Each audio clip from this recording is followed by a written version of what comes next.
Mike.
Try to plug in the controller, so that way it shows up the LED lighting and everything.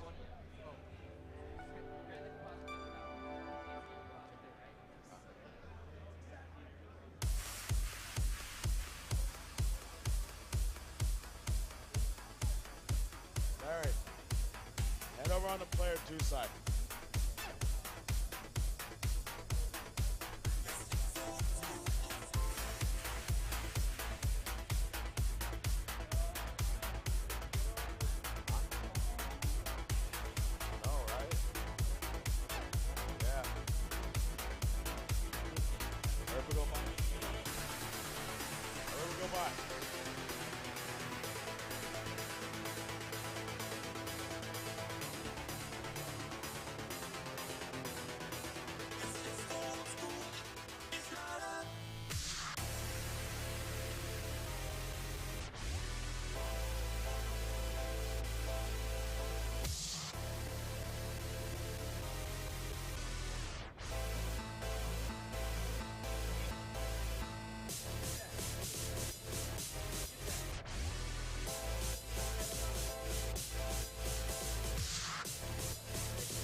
I want to start off Smash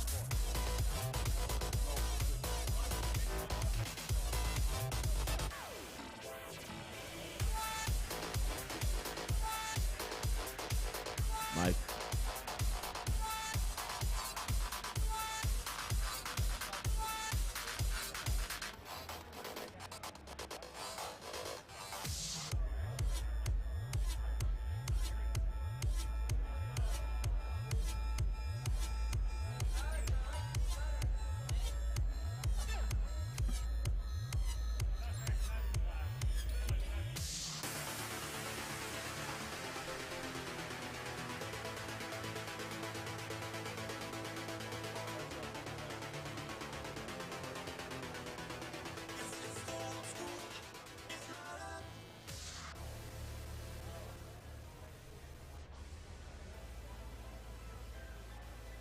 What is up, guys? Welcome to the top 8 of Smash and Splash number 3. Me and, oh, dag. You know what, man? I can't do this alone. I need a pro. I need an expert. I need a master, man. Anyway, let's go ahead, summon it. I choose you, Coney ZZ. Conan! What's going on, my friend? We are here And Smash and Splash 3, Smash 4 Top 8. What's going on, everybody? Thank you for tuning in. We have had a hell of a weekend right now. Absolutely, my guy. I cannot believe some of the matches we've seen. A lot of the stuff has really been kind of like status quo. Like, you know, people who you didn't expect to lose haven't lost, right? But in the process of that, it's actually set up for some of the best matches of the weekend. Absolutely. And how appropriate that they take place in the top 8. Yeah, we have seen some killer matches, and we've seen some excellent Smash 4 play. A lot of people saying that the game can be kind of volatile, can have a lot of upsets where maybe you wouldn't expect some. But at this event, we have seen the best of the best all over the world compete, and they have come to play and win this event. Ally, notably, coming for the three-peat. He won last year and the year before. Yep, no doubt. He's coming hard for that title. Yeah, man, I think he has a pretty good chance of it. You know, you look at somebody like Zero's probably the odds-on favorite to win. Yep. Then you look at the last 2 events that Zero's competed in. He has not won either one of those events, for Ninja Saga or Momocon, man. Yeah. And I know, you know, he's like, I don't really want to call it a slump because he's still performing very well. Absolutely, and, you yeah. know, most people's slumps would have been a lifetime accomplishment for me Yeah. if I could even place even close to what he's doing, man. But it is something to note, man. And I do think the three-peat is possible for Ally when you really look at his bracket. It looks pretty good. Absolutely, yeah. He is going to be coming up against Mr. R, who is actually up in long-time sets, so that's going to be a killer set that we're going to watch. We've got another rematch between Tweek and Zero that we're going to get to cast, and of course the wild card in this top 8, the guy to watch, Mr. E, the best Marth probably in the U.S. I was going to say the world, but we've always got Leo over watching Leo, in Mexico. Leo does big things, no doubt about it, man. Yeah. You know somebody else is doing something pretty big? MVD. I believe him and Larry actually going to be first up. I'm excited to see MVD for the sole purpose of, I feel like every time I've casted this guy, like he's on the bubble to get in the top 8, he loses. Yeah. And I've always felt so, you know, bad about that. But luckily, I wasn't casting yesterday in top 32. And what did he do? 2 stocks Dark Shad in Game 5 makes himself Push through. That's going to be a hell of a set. Yes, sir. And we're going to see an incredible top 8. But first, we're going to go ahead and cut it over to the stage. We got D-Disciple with an important announcement. Let's go. Let's go ahead and kick it over. All right. What's happening, everybody? Welcome for Ryu Top 8. All right. If you guys haven't noticed, I got me like a nice little special guest. Before we do Ryu Top 8, we're going to wrap off a nice GameCube controller, courtesy of my boys from Blueprint Controller from Battle Beaver Customs. So we got ourselves a Wii U controller with LED lighting, tall triggers. You want to zoom in on that controller right there? You want to zoom in on that, cameraman? It does change colors. Thank you, ESAM, for your great observation. But let me introduce my guest real quick, man. What's your name, bro? Alex. No, what's your tag? Lucky. All right, where you from, Lucky? Minnesota. Minnesota. Hail from Minnesota, Lucky. So, Lucky, you know why I brought you up here, right? Yeah. What are you about to do for me, bro? Raffle some GameCube controllers.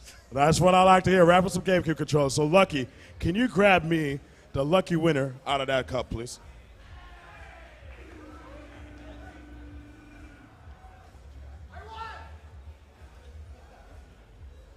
Four 49000320. 49000320. Is that you? Come on up, my man.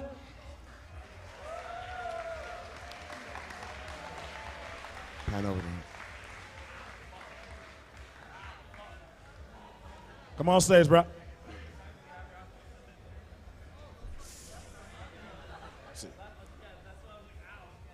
We got a match. All right, what's your tag, bro? Oronite. Where you from? Wisconsin. Hail from Wisconsin, Oronite. Congratulations on your controller. There you go. You got a nice little case from Battle Beaver Customs. That was the quickest raffle I've ever done in my life. So, shake your hands one more time, bro. Congratulations again from Oronite from Wisconsin. All right. Let's get this top 8 on the way. Thank you guys. Think you guys can get off the stage, bro. Don't drop it, bro.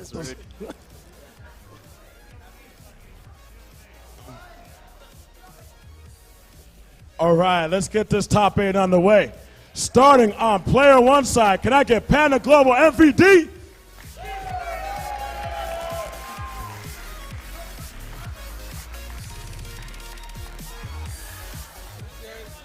Yeah, that's mine. Don't touch my phone. I already did. Too late, bro.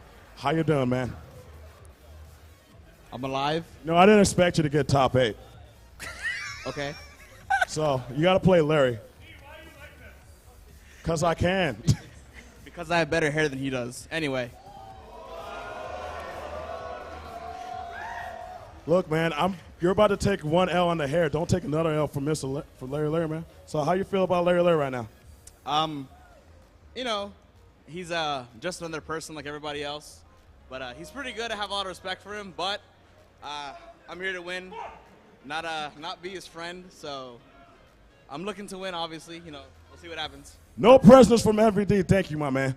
So let's get on the player 2 side, the most honest Fox player ever, Misfit Larry Lurr. What's happening, bro? How you doing, man? How you feeling right now? That's a great response from Larry Lurr. I didn't expect anything. That sounds like a void response to me, honestly. So how do you feel about this top 8? You ready to win it? I'll do my best. God, you are so modest. Sit down.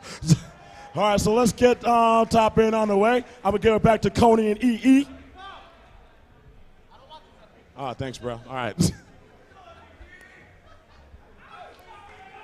All right, as you can tell, there's some strong words coming out from both competitors. Definitely both very heated and very passionate about this game. And MVD sounding very confident that Larry is just another player. But just so you guys know the history of these two, in 2016 and 2017, MVD has not taken a single game from Larry Lurr. Not at all, man. I was there for that Genesis 4 set, excuse me. Larry 3-0'd him with not too many issues, man. It was the quickness. It was a rough one, man. And, you know, he says Larry, I don't know, just any other person.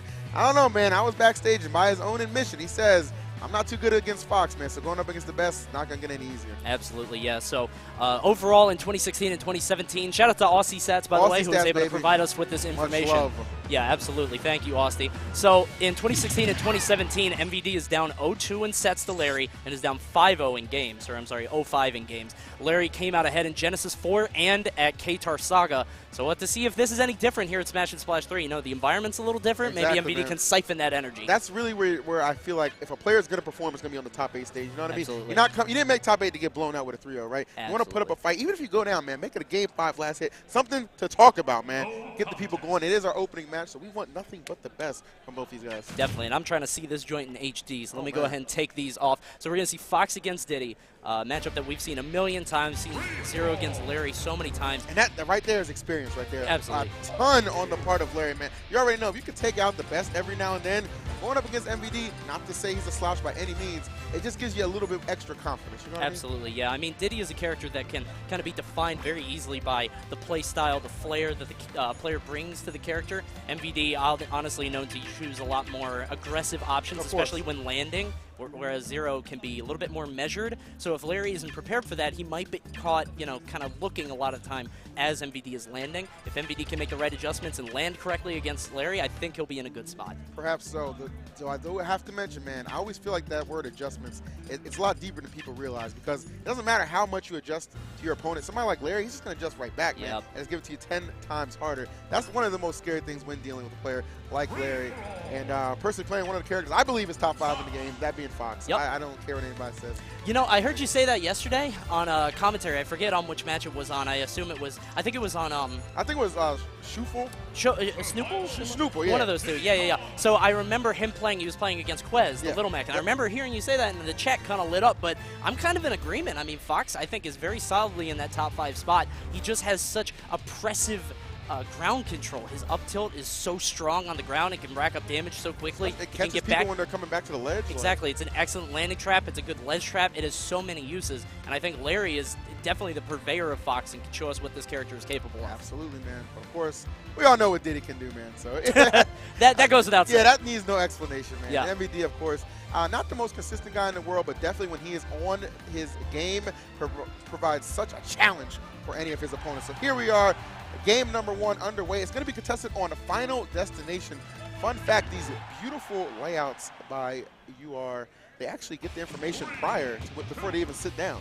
They're on the money. Wow, that's incredible. Awesome stuff by Unrivaled Tournaments putting this together. And Final Destination, not a crazy pick, I don't think, for either of these guys. Obviously, Larry is going to be trying to catch MVD's landings, and MVD wants this long, wide space to be able to have his banana traps and ledge traps. So we'll have to see how this goes. Absolutely. One thing I know for sure about Larry, he's very comfortable against any Diddy on FD outside of 0, so it's not a surprise to see him actually take here. Right now trying to take it to MVD, who is off to a pretty solid lead here.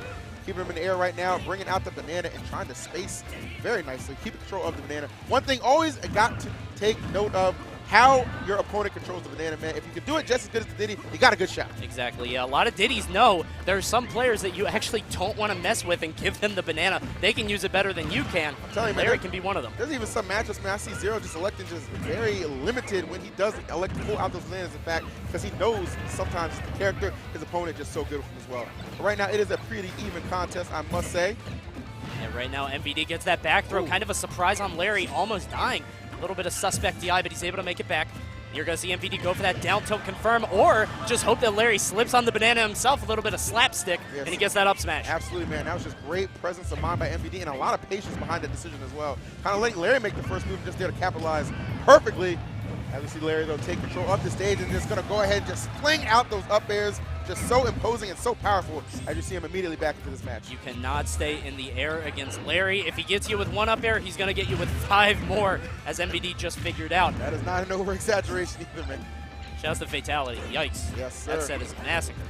So here we are, MVD with a pretty comfortable lead, 64%. Oh. Obviously, if Larry can get, one grab or one up tilt, something like that, he'd be able to rack it up. But now MVD just using masterful control of the stage. Larry's not gotten hit this stock. No doubt about it, man. Oh, wow, actually tossing it the wrong way there. A little bit of an error, but still with a very comfortable lead here. Gets the monkey flip to just continue to keep stage control, and it is working out quite well here. All right, he's going to go for something big here. No, actually, Alexa just pull it back right there. Perhaps not wanting to chance anything. And I can kind of understand that situation. If one thing goes awry when you're off the stage like that, somebody like Larry can really make you pay. And in the case of Diddy Kong, it could result in a stop. I honestly love that decision, him not going down there, because he has so much to lose. He has an over 100% advantage. He has no reason to go down there. And we've seen him lose sets like that before. We do not want to see it again today. But right now, Larry's going to make him potentially lose this game on his own until he catches that hot hand from the Diddy up tilt. That was a good response right there by MVD. Didn't allow himself to get overwhelmed. Stayed cool. Understood if there's a window to sneak in through, I'm going right through, baby. The up tilt gets the job done. So really good game right there. And finally, MVD actually on the board within the 2016-17 season between those two sets. Right? Remember, he had not taken a game up until this very point. It's just that easy, man. It's like we said, man. People show up on that big stage. You got to wonder. I mean, MVD loves that Moana stuff. He says he's Maui. Maybe it's all the water, in the building, kind of powering him up. I'm about it, man. I didn't see the movie, man, because I thought it'd be a little creepy going by myself. But, hey, I'll settle for this rendition. I'll tell you that much. It's a good movie. We'll play the songs on the way back. All right, I'm about it. We'll do that. So Larry choosing Town and City. No real surprise there. Got the smaller blast zones, particularly the ceiling. He's going to try to keep MVD in the air with some up airs, up tilts, stuff like that. Absolutely. That is where Larry tends to excel when he gets you in those positions. It makes it so uncomfortable. Diddy Kong is just trying to land, as we're seeing right there. Larry can really just put on the pressure, but the same can be said for Diddy Kong to Fox. Yeah, this is just kind of a slugfest. These guys that was really good. I love when Diddy's utilize the N-Air. Yes, right. Just so underused. Nair is so good for Diddy, but only in particular situations. Good stuff getting out of that rapid jab. Good air dodge on MVD's part, but that's got to be data in Larry's head. He's going to say, okay, he air dodges the first time. Watch out that second time. Yes, sir.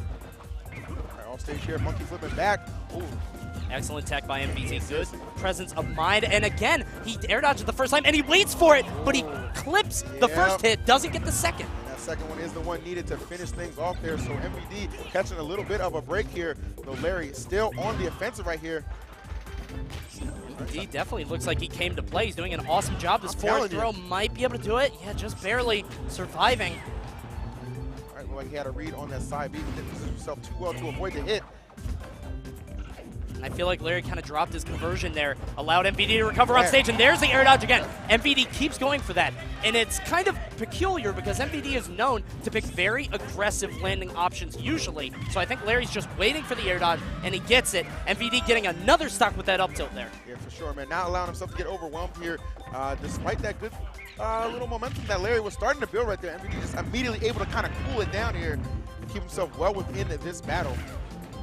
Good down throw there into the dash attack, waiting for MVD to land, but MVD intelligently retreating to the platform. Just got to watch those air dodges, man. Larry is picking up on him and making him pay every single time. So he avoided the up air right there, but the up tilt was waiting. It's a frame trap, yeah. Yes, sir.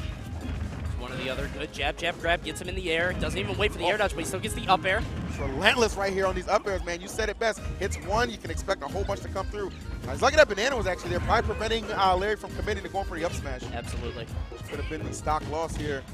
Oh, that'll do it right there. Out of jab 2 comes the up smash, and that comes victory for Larry Lurr in game 2. Just boxing him out. We saw punch.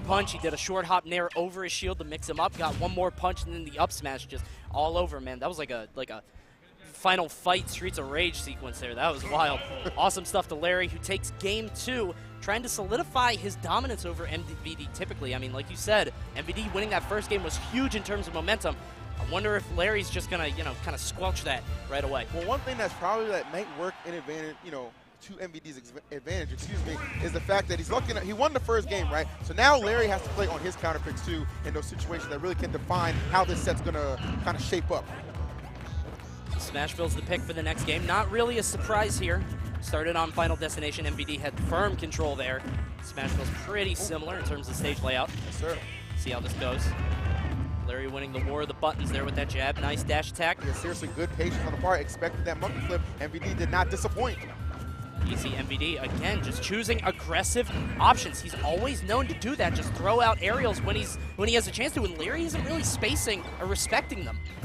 I feel like Larry's just feeling like, all right, I'm in a position where I can just, anything you're going to throw out, man, I'm just going to hit you harder. You know what I mean? I have the good counterplay despite the options you may be selecting. I know mine, at the end of the day, are probably going to be better, and I think that's the kind of confidence that he plays with. Oh, I like the fact that he set him up with that forward tilt. That was so good. Kind of gives up stage control right there just to retreat and get that banana out. Yeah, we just got kind of a reset to neutral. Both these guys trying to get that first stock. Both of these characters can do so much damage on a fresh stock, so whoever loses this first stock is going to be at a huge disadvantage. Now, MVD going off deep, but does not convert. It's actually not that bad of a situation he found himself in because he had the banana to cover the fact that Larry got past him. Right now back on stage. There's the back throw to get him off stage. Not going to kill, but we keep seeing that situation. Larry just barely surviving. Pretty much any hit could kill him. Watch that Diddy up tilt. Would not be surprised to see that shave off the stock. Oh, yeah, that's been so successful for MVD throughout this set, but so is that up smash of Fox throughout this character's lifespan. So good, so powerful, and so effective right there. Explosive backflip right there from Fox. And oh, there's the up tilt again, just sneaks it out. He just barely stuck that out of there. Excellent knowledge of frames right there by MVD. Oh, good catch.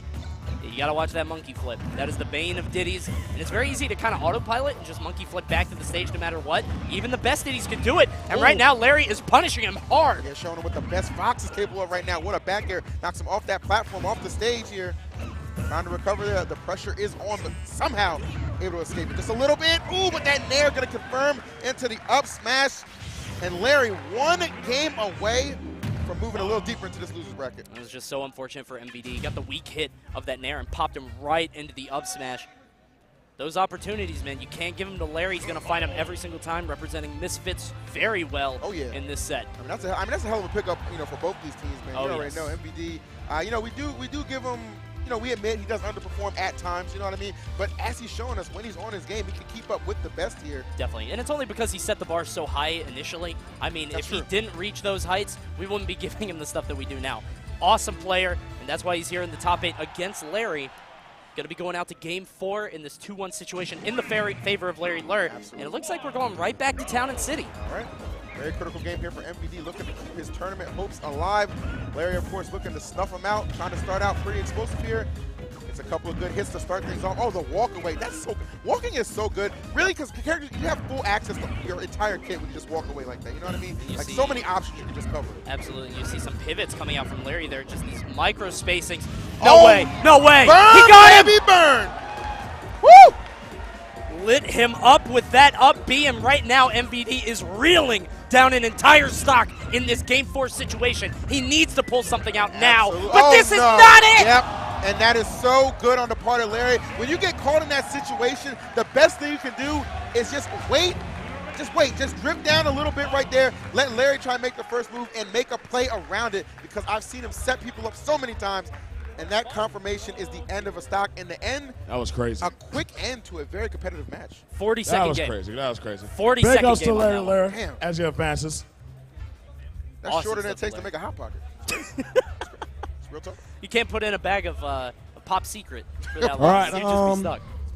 All right, guys, so thank you guys for tuning in. I mean, that first set from Larry and MVD, what a way to start off this top 8. MVD definitely looked a lot more comfortable initially in the beginning in that game 1, and then Larry just slowly getting that, again, that adaptation. I think the main thing that kind of, we saw right there, a longer game, a longer set, it's going to favor Larry. I think that's kind of the best. Over time, absolutely. And let's Larry take a look finishing how it that off went down. with that 40-second game. That's unreal. Let's go ahead and check out some replays really quick, guys. Got some stuff from that set coming up. I love these replays, by the way. Yeah, this is the best. Yeah, I'm going to be playing with these forever, every major now. So right now you see Larry just kind of sharking under him with these up airs just over and over. MVD trying to choose that aggressive option, but he does eventually get that up tilt. And here's game 2 right here. Just insane amount of pressure going to come out on the part of Larry. Look at it, just hopping over there, just pressuring that shield, gets him out of it. 1-2 combo, see you later. And then finally, I'm going to go ahead and slow this one down right here. So look at this combo. Just absolutely unreal. Up air, up air. Catches the air dodge. Oh, fantastic.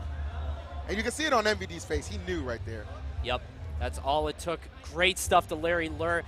Just, again, establishing his dominance over MVD. He's now 3-0 in sets against him, but MVD getting on the board. He got the game. He got a game right Not there, bad. man. But that, you know what? You might scoff and think, oh, he just got a game. That's progress, man. Oh, That's yeah. progress. And, you can kind of chop that last game up to a little bit of a wash. A really bad start, and that put him in some really uncomfortable positions. But, no, I like what I saw out of MVD. He definitely had a solid tournament performance and a good top 8 performance as well. Absolutely, yeah. So great stuff to MVD. Larry Lurr will advance him. Right now we're going to kick it back to D-Disciple.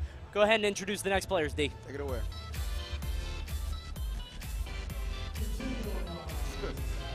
That was a great set.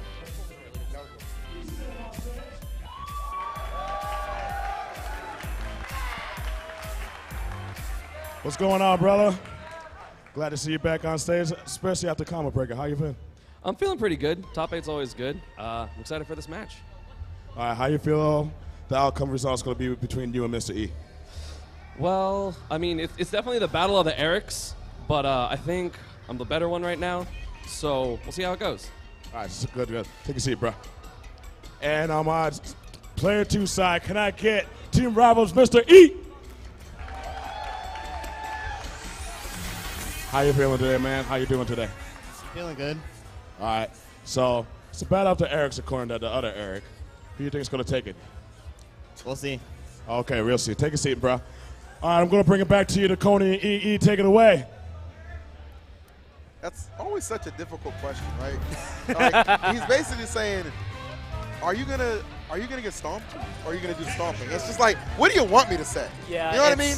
It's a little bad because, if you end up being a little bit too overconfident, you might end up in a GR trash video. It's so very true. You want to choose your words very carefully. But Mr. E, not one to gloat, not one to talk a whole lot of trash. We're going to see ESAM against Mr. E. Fun fact, you've never seen these guys play before. Absolutely, man. This is their first encounter. I do believe ESAM, as confident as he tends to be in matches like this. I know that he said that Mr. E, one thing that he will keep an eye on, he can be a little sporadic, right? He can kind of explode at random times. Sometimes his option selection he won't necessarily understand, and that can play to his strengths and his weaknesses as well. Absolutely. So I know Mr. E has got to just be booming with excitement. You really look at the last couple of tournaments he's attended, not even really sniffing the top 8 because he's had struggles, getting out of pools, but not so much at this tournament. Has played on the money, despite our earlier loss to, I believe it was Ally, if I'm not mistaken. He was able to climb his way through, and here we are. Yeah, he could typically be one of those players that's very hot and cold, kind of reminiscent of ESAM, honestly. But he made it all the way here. We're going to have to see how he does against this Pikachu. Kind of an unfamiliar matchup for a lot of players. Have to see how well Mr. E can master this, or maybe he's going to have to kind of learn it on the go. Yeah, especially at this level, too, man. I mean, when you think Pikachu, obviously you think ESAM. Not to slight people like Captain L, Nero. There are other good Pikachus, man. Sure. But, somebody leading the forefront of the meta. Can't say it enough, man. That egghead himself. The man for PG. I'm talking about ESAM. Absolutely, and right now Mr. E trying to represent his team rival coming through, and he's actually selected Lucina for this first game. Doesn't want to worry too much about, getting these tipper placements. Pikachu's kind of a tiny character. He can be kind of inside your range a lot of the time, so I think that's why he's gone with that. Exactly, and I think that's the right decision, too. You really think about it. You get ESAM in positions where you can get that stock off. You want to make sure that stock is immediately gone. Marv sometimes gotta be a little more selective with your move choice. Lucina, a little more hard-hitting when you really need her to be. Absolutely. Right now, ESAM trying to keep the PG dream alive, doing an awesome job of getting these early conversions, already 59%, and Mr. E is off stage. But he answers right back, gets right back on. Yeah, gets back onto the stage, only to be met with more opposition, though. Here we go, Mr. E trying to find some offense of his own. ESAM just so quick. And one thing I want to see from Mr. E, don't let ESAM overwhelm you with things like quick attack, right? Just hold that shield up, man. It doesn't do any kind of shield damage. You have opportunities to just respond to that. If you're feeling a little gutsy, man, get a read on it, run back, get that up smash, get that stock. Definitely. Mr. E's definitely a confident enough player to go for that. We're going to see a forward throw to nothing, but he did have that forward smash almost ready. Did not pull the trigger fast enough. Absolutely. All right, goes for it right there, but Mr. E immediately just getting in his zone, not having too much trouble penetrating that, in fact, and it's doing him justice right now. Not bad at all. Oh. Gets the down throw, gonna go for running situation right there. Nothing really coming of it. Not too much here. Oh, that was good bait right there. Kind of turned away from him, got that shield to drop, and that stock will follow. All right, so with a slight lead here, ESAM. Nice. There it is. Just hold that shield. Gets another forward air. He's at 133, so he has to play careful, but that's not really in Oh, ESAM's repertoire, and he gets punished for it. He went for a shield grab and ate that up B very quickly. Had to see what he can convert this grab to. Yeah, seriously. Amazing stuff to Mr. E right here. More often than not, man, I see ESAM just get the lead, just overwhelm opponents. Oh, but sneaking in that thunder. The timing is immaculate right now for ESAM. Oh, but the footstool? Awesome footstool to get over. ESAM knows his best option. Sometimes just to knock him right down there. You got to pull out all the stops sometimes, man, just even getting back. Okay, well, fine. Yeah, I mean, ESAM had plenty. He was, far away enough right there. We could just react. Ooh, but Mr. E going to come back on stage and be met with a well-timed forward smash. So a match that started off pretty close, I want to say. Definitely started to sink into the favor of ESAM. Honestly, I think that counter was the beginning of the end. That's what kind of took me aback because it put him in such a bad position. ESAM just had to run up and hit him off stage, and he just caught him with that forward smash again. It essentially created an unnecessary opening. You know what I mean? Like, absolutely. There's really no need for that. I understand maybe you're trying to catch ESAM, actually have it connect physically right there, but was not to be. Mr. E, though, not satisfied with that one, so we're going to run it right back to Smashville. I think this makes sense. I don't think the stage played too much of a role in his loss. ESAM is just so good at getting you off stage and keeping you there and getting that early percent from the combos. Look at this, Mr. E having trouble even landing. All right, coming through here, trying to chase him down a little bit. Mr. E trying to put some space between them. Trying to catch him with that up air, and he's had Oh, no! Oh, no. Those are the heartbreaking plays, especially if you're a big Mr. E fan. You know, it doesn't SD too often, man. That's not something you see out of him. But for it to happen in top 8 right now, that is a heartbreaker.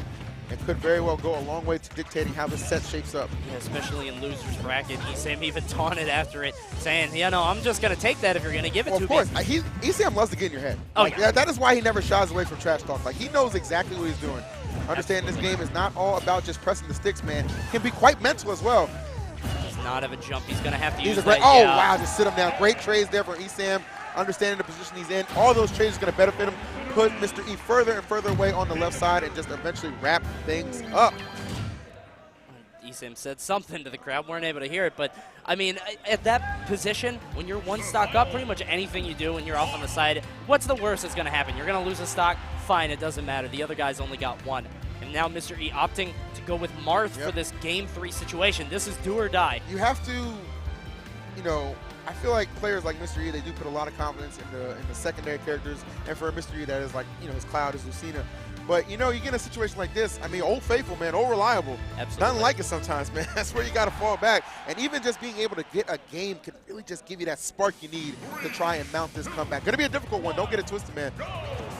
Mr. E actually opting for the choice of Battlefield also. So the character and stage counter picked together, hoping to pay dividends for him here. We shall see. I know it's a tremendous stage here from Marth, man. But Pikachu, of course, no slouch here. ESAM will tell you that himself. And you know, I honestly think this is a smart choice by Mr. E. What tended to happen in the last 2 games is ESAM would get in immediately. Right. He just got in, got the grabs, got the damage like this. Stuff like this, and Mr. E could not keep him away. I think Mart's a little bit increased range is going to be able to do a lot more for him if he could play a bit safer. But right now, ESAM punishing him at every opportunity. Pretty much caring nothing for that range, man. Just finding his way in. Unfortunately, there runs into a dancing blade. Gotta be a little more cautious here. As you said, that range game can be a difference maker.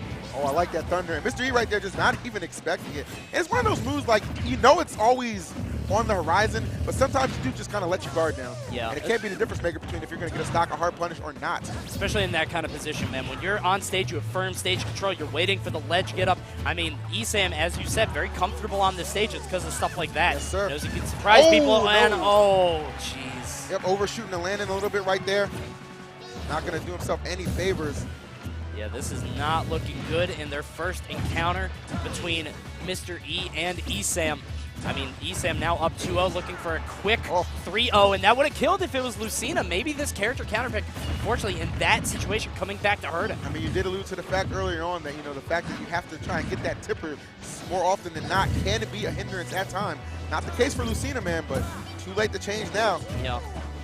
Well, maybe not. Maybe ESAM will give it to him. She'll be like, you know what? Let's start this game over. It's fine. Oh, all right. Well, he's going to start his stock over because Mr. E just slicing through it right there. Well-timed neutral gets the tipper hitbox, and that'll wrap things up. Oh, I thought Mr. E was going to go for something aggressive. You saw him kind of sit up in his chair a little bit, like, okay, let's go. It's go time. Kicking on the afterburners, but unfortunately eats that forward smash again. He's able to survive, but just barely. Yeah, seriously, 104 right now. Not exactly the position you want to be in here. This Game 3 situation, everything on the line for Mr. E. We see players of this caliber make these kind of comebacks before, but on this day, it shall not repeat for this match. Well done. The ESAM gets the 3-0 very convincingly right there. Wasting no time, extends the handshake, and he will move on. There's so much mastery of this Pikachu character. It can be difficult for Pikachu to get kills at certain chances, but in that set, he looked so comfortable just picking out where Mr. E was going to land, setting up the forward smash, charging it sometimes, and still getting it. He was just all over Mr. E and capitalized on every single killing opportunity. Absolutely applying a lot of safe pressure right there and just picked his spots. And those spots that he picked oftentimes met Mr. E when he was trying to get his offense going. Did not work out too well, as we saw there. Now, as you're going to see as well, because we're going to run it back with a couple of nice, well-timed replays. Yeah, let's check some of these out. We got some of the best moments from the last game. So you can see right there, he tried to jump off the ledge, ate that forward smash, and then Pikachu's going to go ahead and roll on the ground. And then this right here was beautiful right there. Bam, get him off stage, and then just throw it out there. Same thing. Trade with the air dodge coming up. Trade with the up B again. And there's just no chance. Yeah, there's no opportunity there. And here we are in Game 3 situation. You're going to watch this. Mr. E hit off the stage. He forward smashes. And right there, that is the moment. And look at Pikachu. He's just like, excuse me? Yeah. Boom. He just gave it to him right again. I'm really surprised Mr. E going a little bit too high. And let me go ahead and show you something. Actually, well, I guess you'll have to see it another time because we're on to the next clip, and there it is, the up throw to the Thunder. Yep, and Mr. E just kind of acknowledging that. Yeah, and one of the things I wanted to show you on this is Mr. E just kind of gave ESAM a lot of opportunities, and you could kind of see on ESAM's face kind of the surprise with which he did. Look at this. Yeah, he's just like, go and look ahead. Why would you... Really? Like, you're going to give me that? Okay, fine. I'm going to take it. The grimace on Mr. E's face says it all right there. So, a valiant effort, but even a losing effort, man. We give him credit. Top 8 at this event, certainly no slouch. Absolutely, and ESAM avenges his boy in MVD. So, Larry and ESAM will move on into loser's bracket. So, we'll have to see how the rest of this goes. But right now, we're going to kick it back to D-Disciple, who's going to introduce the next competitor. Hold it down, boy. Okay. I'm sorry, I was laughing at Mr. E's face. All right, so let's get this started on the winner's side. He was the champion last year. Can we bring it up for Cloud9 Ally? Oh, Tweek? Oh, 2 years. All right, Bob. Hey, you only won once in singles, so be quiet. So, about to play against Mr. R. How you feel about that, my man? It's going to be a 50-50 in my opinion. 50-50, so it'll go either way.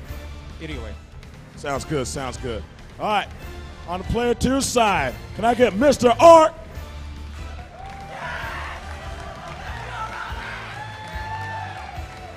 What's happening, my man? Yo, Mr. R, I heard this is your first time coming to a Smash and Splash. How you feel about the whole tournament?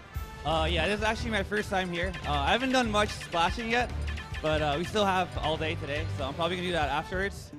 The last time I played against Ally, it went to Game 5, last stock, last hit. And the set before that also went to Game 5, last stock, last hit. So it's going to be 50-50, like you said. All right, sounds good. Sounds good. Good luck, man. Take it easy. All right, I'm going to give it back to Coney and EE. Take it away, boys. Yeah, and as you guys could tell, I like how Ally had to explain to D-Disciple what a 50-50 is. That was some quality trash talk. That's why we let him hold the mic right yeah, there. that was some good banner. And that was a good crowd reaction from Mr. R. The ladies love it. I think I saw some panties fly up there too. Man, I can't be sure. I had to get the replay on that, man. Yeah, some roses, something like that. So both these guys, kind of modestly saying it could be a 50-50 or a coin flip, but that has not been the case historically. Right. Actually, Mr. R is up in sets 7-4 against Ally. Yeah, no doubt about it. Their last exchange being a showdown as well. And, as he said, they went Game 5, last hit both times. But one thing that I will say could potentially work in Ally's favor, that set was dictated a lot by the fact that Mr. R picked Duck Hunt, and he camped him. He camped him with no mercy, too. Oh, Duck yes. Hunt not an available stage here here at Smash and Splash. Yeah. You can see we're not going to see much Lilac Cruz, especially not in the first match. Looks like we're going to Final Destination for Game 1. This makes sense for both of these characters who want to catch the other one on landings. Have to see how this goes. Not about, man. Ally, as you said, looking to defend that Smash and Splash 3 title. It all starts here, getting past somebody who's been a little bit of his demon, these last couple of months here in Mr. R. Again, as you said, holding the majority of set wins over him. And Ally himself, even last week, not doing too well against another high-level Sheik and Void. Yep. Was able to eliminate him from MomoCon. So here we go, guys. We're going to be setting up right now. Ally running into the one person I would think that he's kind of most afraid of in this top 8. Does not want to play Mr. R. And obviously, they're both very modest, but and it's funny you say that because on the other side of the bracket, you're just thinking, Zero's just thinking, all right, Mr. R, you're obviously up and set. Take him out, all right, let's duke it out, because I'm much more comfortable against you than I am against Ally. So actually a couple people watching this set with a lot on the line, but here we are to kick things off. FD will be the pick. Mr. R going with that Sheik. And don't get it twisted, man. He is not afraid to mix up Cloud into this mix if he feels it's necessary. Yeah, and that's one of those matchups that Mario can really struggle in. This one has been kind of hotly contested back and forth. A lot of people saying that Mario wins the matchup, some people saying it's even. Neither of these guys have really hard kill confirms. I mean, Sheik has the needles into bouncing fish. Mario can do some stuff in terms of, maybe jab resets, but it's not very common. I would honestly, the more I watch players play this particular matchup out, I just gotta say it's even. You know what I mean? Yeah. And really, what defines it is at any given day, who's playing at that height level. But that's really what it comes down to. Because right here, you just see off one little confirmation that out of the dare, Ally able to just string together about 30%. I'm surprised it's not more, though. Usually Ally gets more mileage. There's a little bit, yeah. And you can see he only went for the one coin up B. Maybe hoping something a little crazy will happen. There's the dare, goes for the Fonz. Shout out to Fonz. And he goes for it again. Now that dare at the top of the stage has so much rage. And that second hit of down smash also extremely strong. I'm telling you, a ton of knockback on that. So that was big time for Ally here. Look at that. Immediately just kind of wiped out that strong lead that Mr. R had built. Thing. Mario's damage output when you are in the air is insane. Tries to get a grab, does not come out. All right, Eagles here just trying to put up a little bit of a pseudo wall there. Keep him out. Now looking to land right there. Gets back safely here. This is kind of the problem with Mario, though. His best kill option is that up smash, but it's so difficult to get just kind of out of nowhere. Mr. R just has to avoid that, and he should be okay for a lot more percent. Yeah, players like Mr. R, you're going for that up smash. He knows that is the most, viable option you're probably going to be selecting, and at times it can be a little telegraphed. But in the meantime, right now, Ally at 164% just gets the up B, tries to take the stock from him. Set up for the stage control he took right there. See how far he can push this right now. He's going to just react to Mr. R, who unfortunately comes off the stage and SDs. Oh, gosh. Yeah. Now, luckily for him, he didn't do it at 0, right? It was more like 130, something around that neighborhood. Yeah, I mean, it's like he took an up smash, right? It's like he just guessed wrong and accidentally took this damage, but Ally at 178. Wow, actually using the flood to kind of narrowly escape danger right there. Some creative decisions right now. He has to get this stock, man. He has to get it immediately. Okay, goes for the forward smash right there, whiffing. He's able to get that nair, but not quite getting Ally just yet. Maybe a retreating there. Yeah, he went for it, but not anything going to connect. Right now, 213 dash attack, still not enough to do it. Wow. Ally surviving. Truly, we are seeing the Achilles heel of Sheik on display right now. That inability to kill sometimes in those clutch situations, but fortunately, Mr. R is able to find it there. The forward tilt getting the job done, and only 1% on him. And just like that, just roaring into the lead right here. So much damage coming out. This is what Sheik is so good at. Excellent dash dance there, left and right, shaking up Ally, and he's doing so much percent. Coney, if you didn't see it about 30 seconds ago, would you believe Ally had the lead? This is unreal. In the span of maybe 20 to 30 seconds, Mr. R has come alive. But again, Mario at this low percent, if he gets his little grubby hands on you, he can do so much damage. Those gloves are powerful. No doubt about it, man. Oh, but so is that bounce fish, and he catches Ally right there without a jump here, trying to challenge him there off stage. Not working out too well. When you're in hitbox of that dash attack, not going to do him any favors here. So back to neutral for the moment, though. Mr. R coming in here. These guys are just so familiar with their characters, with the opponent's characters. Just expert play on display, and I was talking about kill confirms before. It can be extremely difficult to get kills on Sheik, and we saw it before, had to get the kill with the forward tilt at over 200%, Yes. but if you can get that confirmed with the needles into bouncing fish, can kill much earlier. Exactly, man, and those are the setups you're going to see Mr. R and just many Sheiks just go for in situations like that. You know, it's so frustrating when, you know, on a first stock like that where you see Mr. R just trying so many things to get it off, man. It has to wait until he's well over 200 and then finally find it with the forward tilt. But luckily for him, a great setup will yield great results. Absolutely, Mr. R wiping off his hands a little bit. Probably a little sweaty after that last game. I mean, SDing with that grenade, very unfortunate. Start off on game 2, not much percent laying on, but Mr. R gets his hands on him, does a little bit more. Ally charging up the flood. Not sure if that was a miss input, but either way, he's doing okay. Coming in there, oh, great spacing on the part of Mr. R. There it is again, and Mr. R keeps using that bouncing fish to get out of those situations. I like that option, man. Just use it to escape, you know what I mean? You're not in a position where you can really put on some offense. Why not use it to a defensive purposes?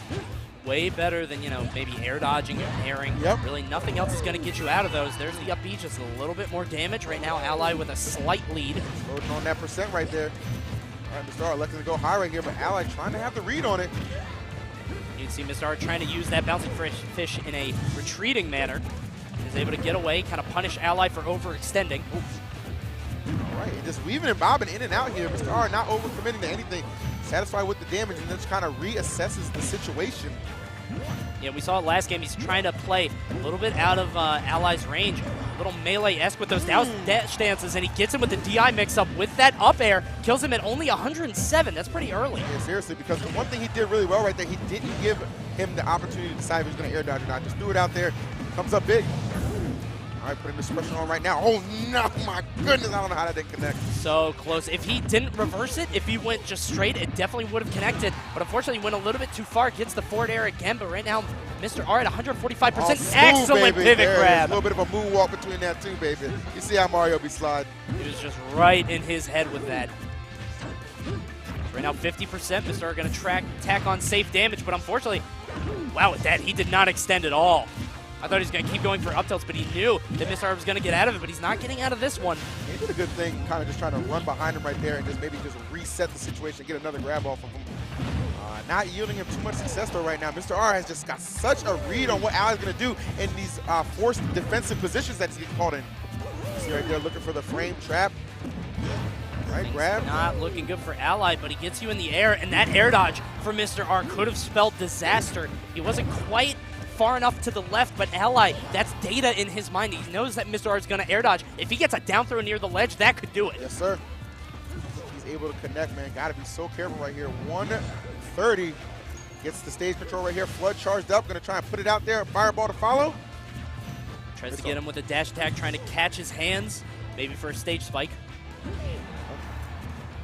Ally shaking his head, does not want to fall into that forward air. He's fighting for stage position. He knows the roll is happening, but he mistimes the punish. And Mr. R explodes out with that forward smash, takes game 2. Mistimed the punish, but no mistiming on the part of Mr. R. Perfect shielding and going right in that forward smash. Not the most optimal choice for Sheiks to make, but when you get people in those positions, especially at that percent, that's a lot of knockback, man, and that's a fresh move coming out. So this 2-0 on the part of Mr. R looking incredibly real. Remember, Ally is the defending champion here, man. And that three-peat is in danger, man, because this 3-0 looking like a very real possibility for Mr. R to deliver. Definitely Mr. R going for a three-peat of his own, going 3-0 in this set. You can see the gears turning kind of in Ally's head, and I'm pretty sure he just shouted, let's go back.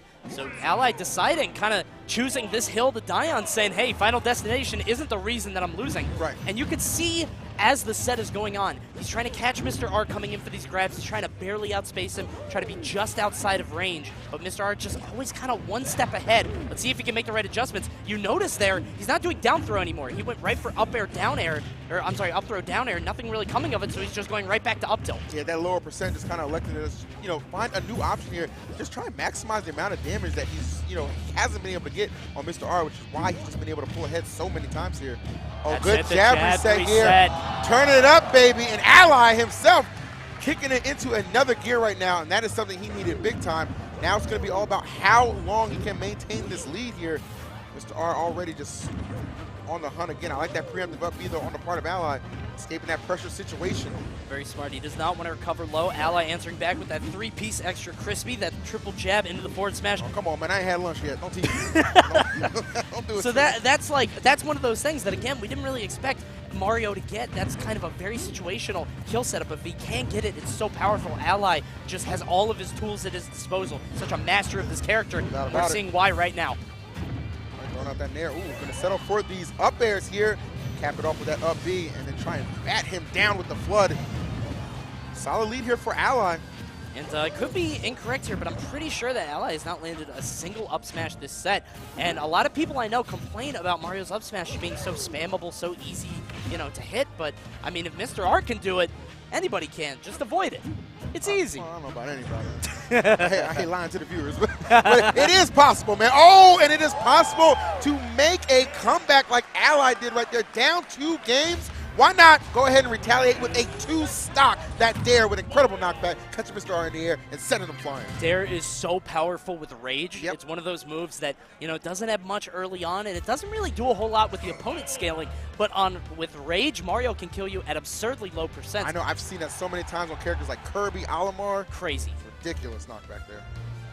So here we go, out to game 4, and right now Mr. R has the advantage of the counter pick.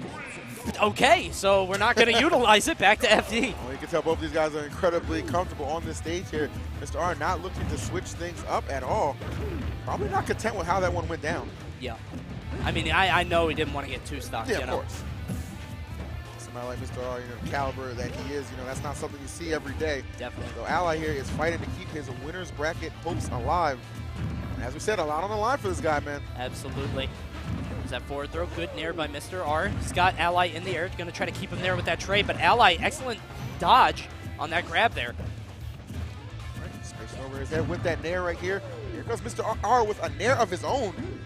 He's got a couple to follow. Ally, though, looking to get the better of these exchanges right there. Thinks better of perhaps committing to an up B right there. A little bit out of that range. So definitely made a good decision right there, just descending back to the ground and trying to control everything right now, and he's doing a pretty good job. Yeah, you saw a frame trap there. He went for the forward air. Saw the Mr. R air dodge and got a free down smash for it. Good stuff by Ally. It did not convert into a stock. If he was a little bit more to the right, it might have, but there's an actual needles into up air. Good stuff by Mr. R, but he lands right into the up smash. That's the first one. Yeah, seriously, the first one he's landed, man. That's pretty rarity to say, especially in a game 4 here involving Ally. But that just goes to show you how evasive Mr. R has been, especially against those options that Ally tends to favor. Very smart by Ally, too. You know he has to be thinking, okay, I'm not landing these up smashes. I have to stop doing it. But when you're given that opportunity and you have the wherewithal to say, okay, now is the time where you pull that trigger, awesome stuff. All right, some more awesome stuff to follow here. Those low percent bread and butters that Mario just loves to feast on. Oh, and there it is. We've seen him go for it so many times. He got it. And that lingering hitbox of the dash attack coming through right there. And another 2-stock? Well, perhaps the table's turning a little bit, and Ally, you know, stop playing with his toes, remembering this Sheik matchup, and it's certainly showing, which could very well force Mr. R's hand and perhaps bring out that cloud that's become quite notable over the last couple of months. And Negro Diamond strikes again, baby. There it is, baby. Cloud is out and ready to play, and we actually do have a stage change as well. Town and City is the choice. Yep. Mario can struggle a lot in this matchup. Really can. You know, one thing that Ally always says about Cloud is it doesn't matter who's piloting the character. I have to show him the same level of respect because the Cloud is, like, the character's just that volatile. Like, especially in the hands of somebody like Mr. R, who has found great success with his character as of late. A number of good names under his belt with that, including the likes of Zero and the Buzz. So don't think that Ally cannot join that. He has fallen to this Cloud before, man. Today could be a lot of the same. We'll have to see. I mean, you talked about Ally respecting Cloud. Look how kind of conservative he's being. He's kind of running off on the side because he knows if he makes one error, this is going to happen. He's going to be under Cloud trying to land at such a dangerous place to be. Look at Mr. R spacing these aerials, the Nair. He's always retreating and staying away from Mario's grab range. And that's what you got to do right here. And having that boost of limit as well, going to be so effective. And look at that. That 1-2 connection yielding so much damage here. Oh, finds the fair right here. I was looking for a grab right there, but Ally will settle and take his. Mr. R is always holding the control stick in the opposite direction. If you watch this, he's always trying to retreat and space his aerials. Ally has to find a way to get in. Right now, he's trying to find a way to make Mr. R burn this limit. Mr. R, though, has done a great job just kind of managing and really just staying on the stage for the most part here. Just content to just escape right there and try and reset the center. That's where we are right now. Ally just throwing out that wild forward smash, hoping something might happen. Has a slight percent advantage, but really it doesn't mean anything against the limit Cloud. Watch the climb hazard, nothing happening there. You gotta wonder if Mr. R is kind of watching out for that on the ledge get up. Oh yeah, all the time, man. I see him hit this very consistently. Oh, but no consistency right there. That cross slash just letting it rip right here. And maybe creating a slight opening here for Ally should he choose to try and press this back. Oh my lord. So close. That was a very daring dare. Yeah. I have to say. So close. Good spaced back air there by Mr. R, who is trying to find this limit. He's trying so hard to get that limit on deck, but it does not happen. Ally going for a forward smash, and it looked like that was going to be another down smash frame trap scenario, but not quite. Almost, you know, limit almost comparable to Luma sometimes, man. You just got to take advantage of it when it's not a presence, and for reasons like that, exploding with that climb hazard, and perhaps climbing a little bit closer to taking this set. We're in a game 5 situation.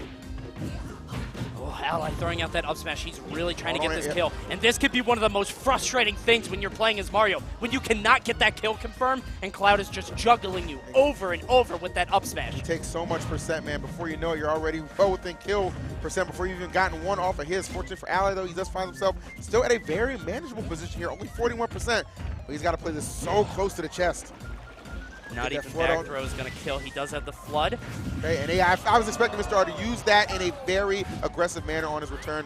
Content with just getting back, but going to get a little bit of damage in there as well. Even if you lose the stock, as he did right there, that little bit of damage from the limit blade beam is going to pay him dividends as he comes back for his final stock of this set. Without about it here.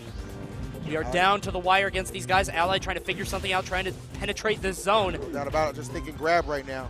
That is where he can make up a lot of this damage. If he's able to get in there, though, we've seen Mr. R play a very solid and defensive style. Not shy, you know, employing this camping, you know, by any means necessary to get this job done right now. Oh, Ally coming out of that shield, gonna eat that cross slash. That's 18%. He has him in the air, but Cloud, no stranger to coming down. He does have that very potent down air, and now he has limit available. Yeah, he's got a lot right now. Got those platforms to fall back to as well. And Ally making the good play right there, catches something with the pivot grab. And look at this damage to follow. Ally is a monster right now. One grab is all it takes, and he takes 85%. All he had to do was land that pivot grab, and now Mr. R is fighting for his life, trying to get back to the stage. And if you're Mr. R, how much frustration are you right now? Just off of one grab, your lead just sliced into in a matter of seconds, man. Ally making every single hit count, and the limit was expended at some point, and the up smash is the decider right there. We didn't see him bring it out too often, but when he did, god damn did it have an impact. What an incredible set from these two. We said it was a coin flip. They said it was a coin flip. We said that it wasn't really that, you know, based on history, but that definitely showed when these two players are on the stage, anything can happen. Absolutely, man. And, you know, you look at those first two games, you're just pretty much ready to just, you know, call it a day. Yeah, exactly. Right Ally off, man. The 3-0's incoming, 3-1 at, you know, the worst. You don't anticipate the double two-stock coming in for game 3 and 4, and then the clutches of victories right there for the 2-time Smash and Splash champion Ally, well on his way to perhaps the 3-peat. Yeah, just an incredible job. And there's that word that everybody uses to describe Ally. I'm just going to go ahead and say it. Cerebral. the cerebral assassin known as Ally coming through and losing the first 2 games, making the adjustments, kind of the cogs are turning. He says, you know what, I'm still going to go to Final Destination. I can figure this out. And you saw in the last stock, he was thinking, okay, how do I do this? I'm down by 90%. What's going to happen? Gets one pivot grab, fires right back. And that, I mean, that was just so explosive. That being the difference maker, as you're going to see, because we do have a couple of replays to show you guys. Definitely a set we want to relive, especially with you guys at home. So let's take a look. So right now we're going to see a huge combo string coming out from Mr. R. He does get that forward throw to Bouncing Fish. Gets a down air, kind of unconventional, punishing Ally for thinking he was going to go for something a little bit more conservative. That dash dance coming through. We melee now. Yeah, that was insane. The reverse jab and then more damage, 78% in a matter of seconds. No doubt about it, man. And still right here from game number 1. This was beautiful right here. Toss him up, bam. And as a far cry from what we saw in the first stock where it took him to get the 213 before he was able to kill him with the forward tilt. So here we go. We have the nair into the jab reset combo. You can do that 3 times. Ally spacing it perfectly for the forward smash. And that right there might have been the spark that kind of ignited that offense here and really would send us into this game 5. A big, strong start right there for Mr. R with that limit climb hazard. And then look at this. I want to slow this down. So let's go ahead and go back a little bit on this one. So watch. Ally is desperately trying to find a way in. Mr. R tries to come in with a move that's usually pretty safe. Yep. This down air, he tries to cover the space. Ally just barely. This is such a tiny space, you guys. Look at this length. There's nothing there. Perfect spacing coming out there. There's something there, all right. Now I knew. And he lands it. Look at this. Up tilt, up tilt, up tilt. Outlet limit, making Cloud fall a little bit faster. Exactly. Actually, all these up tilts. Exploiting the stat boost that he gets for himself for his own personal game, and just like that, immediately back into it. And this right here, the closer, I don't know, I'm not sure what option he was going for. Maybe looking for the up B, but the up smash would be the deciding factor right there. Just so down to the wire, Coney. Yeah, and that was just Mr. R. He was definitely afraid. Yeah. At that point, you could see it. I mean, he was air dodging over and over. He was so scared. I mean, you look at it, it's 91 to 12%, then one pivot grab, you're at 85. It's nerve-wracking. It really is. In a Game 5 situation against somebody that you know you have the potential to beat, and you don't want to go into losers because there's so many killers at this event. But he has the potential to beat you, and that's just what happened, man. And it's not too often that we really do see somebody of Mr. R's caliber, up 2-0 and then go on to drop it, in a 3-0 fashion. But Ally just would not be slain on this day. All credits to him, man. He definitely earned that one. Absolutely, and that's just the power of Ally, and we're going to see more of him in winner's bracket. Yes, but sir. First, we're going to have D-Disciple go ahead and introduce the next players. D, what you got for us? Yep.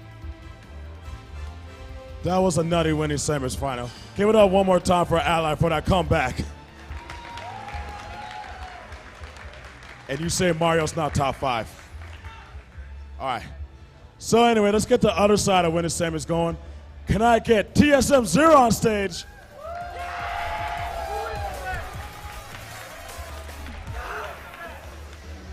Zero. Come here, man. Come here. How you doing, brother? I know you've been feeling a little bit sick, but how you feeling right now? I love the Midwest.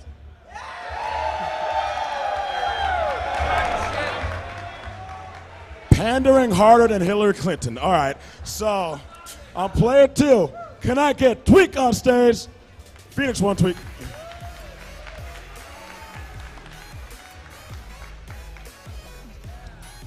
So, Tweek, how you feeling, man? Obviously, he lost the Midwest. You're a transplant in Ohio. How you feel about that? I'm so nervous. So nervous. So am I. All right. Good luck to both of y'all. I'm going to give it back to Coney and EE. Take it away, boys. Is that really something you want to tell your opponent? Seconds before you play him? Let me tell you something, man. If by the end of this year Tweek doesn't get his own anime, I'm going to fight somebody. Oh. I know he would not be opposed. And if you want to start an anime, this would be the best place to start it because right now, Zero and Tweek are 6-1 in sets. 6-1. And you know what? The set that Tweek did take off him, didn't even win the tournament, man. Zero would go on to win that. He did it with Donkey Kong, though. I'm imagining, like most sets, he's going to start out with the Cloud. He has a lot of confidence in his Cloud, of course, and for good reason. One of the best, if not the best, you'll ever see in the game right here.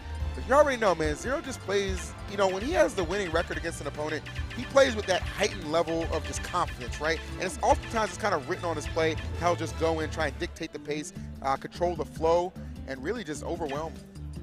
Zero is the cloud killer. I mean, we saw it at Royal Flush. Mr. R coming so close to winning that event and just getting spiked down with that downer, crushing all the hopes and dreams of everybody Hey, watching. I tell you what, he repeated the same process a couple weeks before that at CEO Dreamland as well, when we thought Mr. R was going to get that reset he was desperately looking for. But no, man, Zero, I mean, just strikes so quickly in the blink of an eye.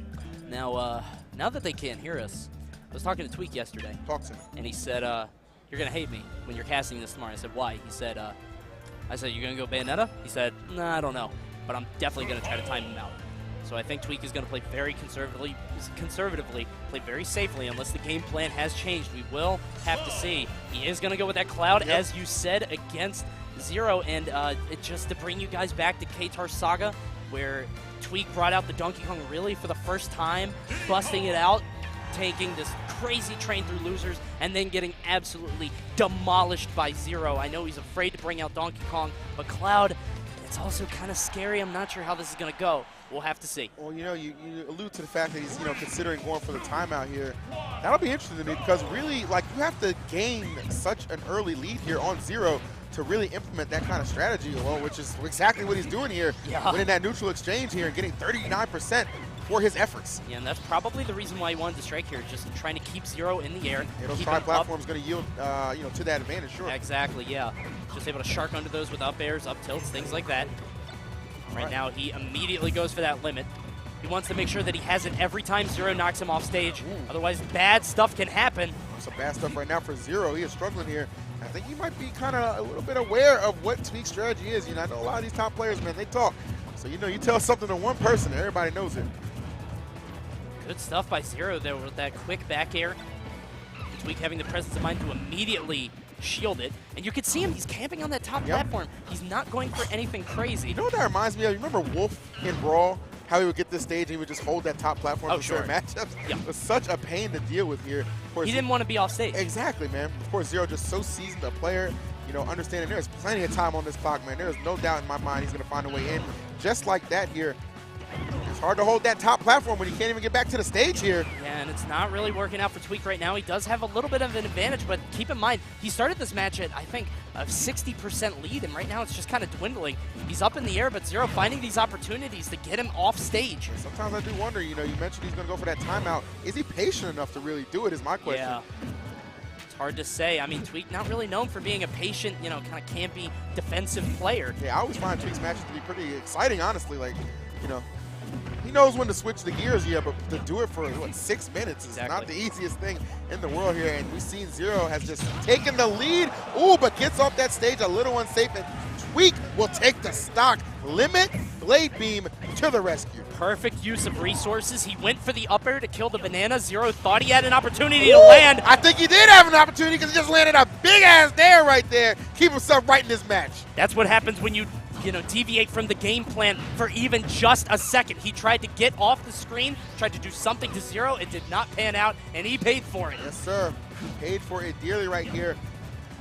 Now Zero knows the opening is real right now with an opportunity. Slight lead, though, the limit for Tweek here. Gonna help him out. Oh, I love that. The fair actually putting him in the perfect position to just continue that combo with the up tilt. And you see all that damage to follow. That is off one fair, Zach. One fair.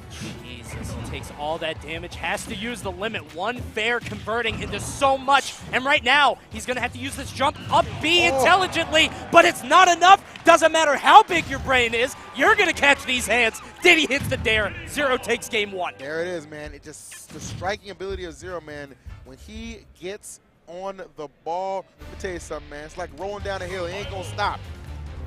It's an avalanche. A Zero lanch. Okay. You got, all right. They can't all be winners. Yeah, I guess not. By the way, shout-outs to Zero for the Mankind pop. Like, I love it here in the Midwest. Yeah, I was going to say, like, all right, Mick Foley. Like, exactly. We see you, man. Mrs. Barrios' baby boy coming through. And now game two, Dreamland. So kind of a deviation from Battlefield. Still a tri-plat, but the Blazoids are a little bit smaller. What do you think Tweek's thinking is here? I think, you know what? I think it's pretty much more of the same here, man. But I think what he's going to look for is a lot of up airs and just kind of send him off the top a little bit more easily, obviously, in a stage like Battlefield, which is obviously extended right there. So right now, Tweek playing again, just Very conservatively. Nice stuff by Zero. He knew he was going to retreat to the top platform, stuffs him with the forward air. And you kind of know, like, if he is really, going to stick to this timeout strategy, those tri-platforms, that's his best bet. You know what I mean? A stage like this, as well as Battlefield, man. That's kind of what he's going to lean on, I would imagine. So here come a lot of these up airs. As I said, I believe this is what he's looking for. He's trying to send him off the top, aided by the boost of that limit. And right now, remember, he does have that limit, so he's going to fall faster. He's just kind of combo food for Zero. Just kind of taking your lumps as Cloud. You need the limit to be able to recover, but it's also going to mess you up in terms of combos. Tries to tech chase him on the platform. Zero very intelligently throwing out a back air so he did not land in a tech situation. He could have been followed. There we go. It's good wherewithal on the part of Zero right there. It's going to be content, toss him over there. Good aggressive approach back to the stage for Tweek right there. You don't want to show Zero that you're shook at any kind of points, man. We know how efficient this guy is when you're off stage or on the ledge. Very smart, and you see Zero just clapping his hands. You know what time it is. There it is. He's going for the down tilt into the up smash. Oh, wow. Okay. Don't see that as an option too often, man. But you know what? This guy tends to surprise me in more than one way. And I guess Tweek getting a little surprised that they're caught with the fair, and that will end the stock here. Good setups from Zero. Being off stage as Cloud against Zero it's like one of the circles of hell. Like, that's just going to keep happening to you. Look at this. Awesome stuff by Tweek using that aggressive option to go for that down air. Does not want to get hit by forward air. He's trying to sit on the top platform, but again, if his option is to time Zero out and try to make him, play a little bit too aggressive, it's not working out here. He's so far behind. I love that fade back right there, just catching him with the bears and extending that damage here. And now the follow-ups are real. He is all over Tweek, who can barely move without Zero's permission. And look at Tweek's face, yeah, man. his demeanor, Look at his body language. It just speaks of a defeated man right now. Oh, Zero doing all kinds of tricks, just like off the Heezy, the And1 mixtape. I'm telling you, man. Oh, my goodness. That was the sauce, man. I'll tell you what, man. The Cavaliers are struggling right now. They might want to recruit Zero for this game 2 coming up. That boy was all over the floor. That was nasty. Just NBA jammed him. He's on fire right now. Zero just all over Tweek with that tricky movement. And again, Tweek, I don't know if he's the kind of player to be, a lot campier, a lot more patient. I mean, you really got to commit to that play style. You got to be somebody like Salem. Well, as good of a player as Tweek is, man. Oh, you heard it.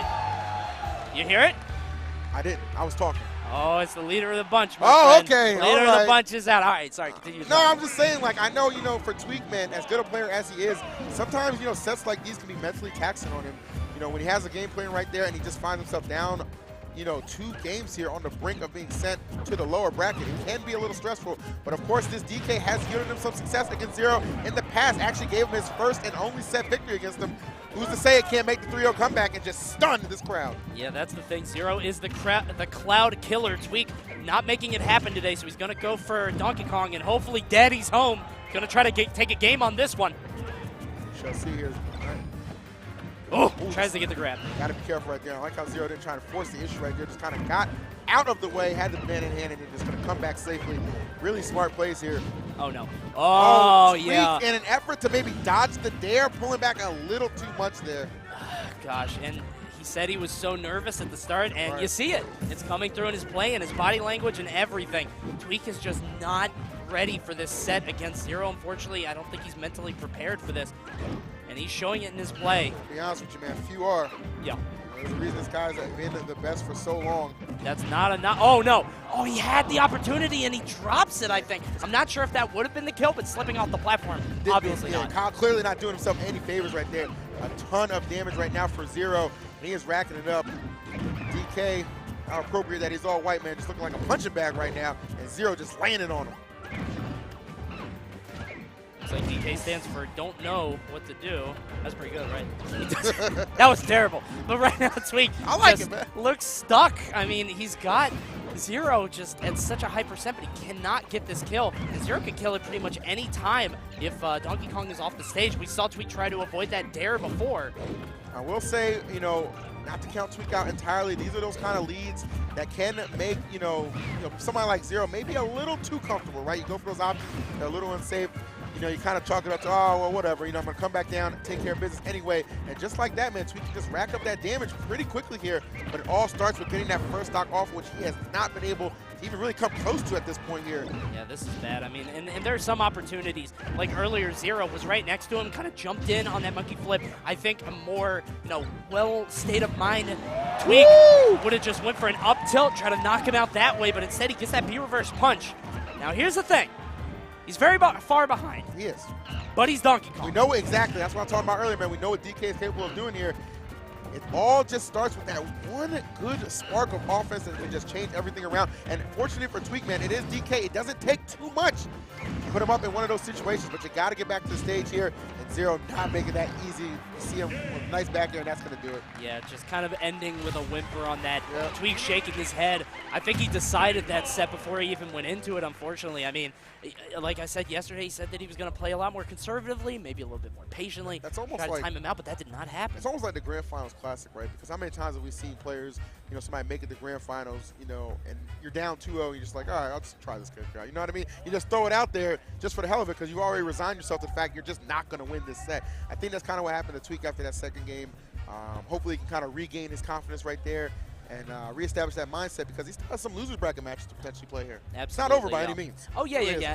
And I honestly think that Tweek against any other opponent, he's not going to be that, there's no other word for it, shook.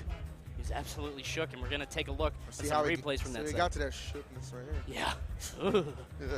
So here we go. We're going to see right here Tweek with that limit up B paying dividends as he gets off the ledge. And he started off the set so strong with that first stock. Yep. Of course, Zero would not allow himself to be outdone here. Bam! Right there, immediately closing that gap, not allowing Tweek to build any kind of lead. And guess what? It's not a replay. We're just going to show you the same thing again. This is the second stock. Well, bam! That ain't deja vu. That's deja vu, man. Zero getting the job done yet again. Look at this edge guard from Zero. Going to go ahead and shield. He was waiting for the second part of Climb Hazard, and instead he's just going to do the back throw. And look at this edge guard. Brilliant. He's got the back air, and boom, boom, bow. There it is, man. A two-stock with authority here, which would lead to this game 3. A little bit of desperation on the part of Tweek. So he would come up big despite trailing. Bam! Running right in to the 5 Knuckles of Doom right there. But unfortunately, it would not be enough here. Yeah, one more kill, and again, ending with a whimper. Not really a bang. Tweek shaking his head, just kind of nodding, saying, yeah, I guess that's going to be it. And Tweek falls into loser's bracket, so that means that your winners finals, it's the Classic, baby. Classic, baby. They couldn't do it at Civil War, but they're doing it here. Zero against Ally. We're going to have that coming up for you very soon. No doubt about it. That's going to be a terrific, terrific match. I think we're going to turn our attention back to the loser side of things and D-Disciple to bring us in. All right, that concludes both sides of winner semis. So it looks like we're going to have a repeat of last year of Ally versus Zero in winners finals. But let's get back to the loser side. So on my player 1 side, can I get Mr. R back on stage?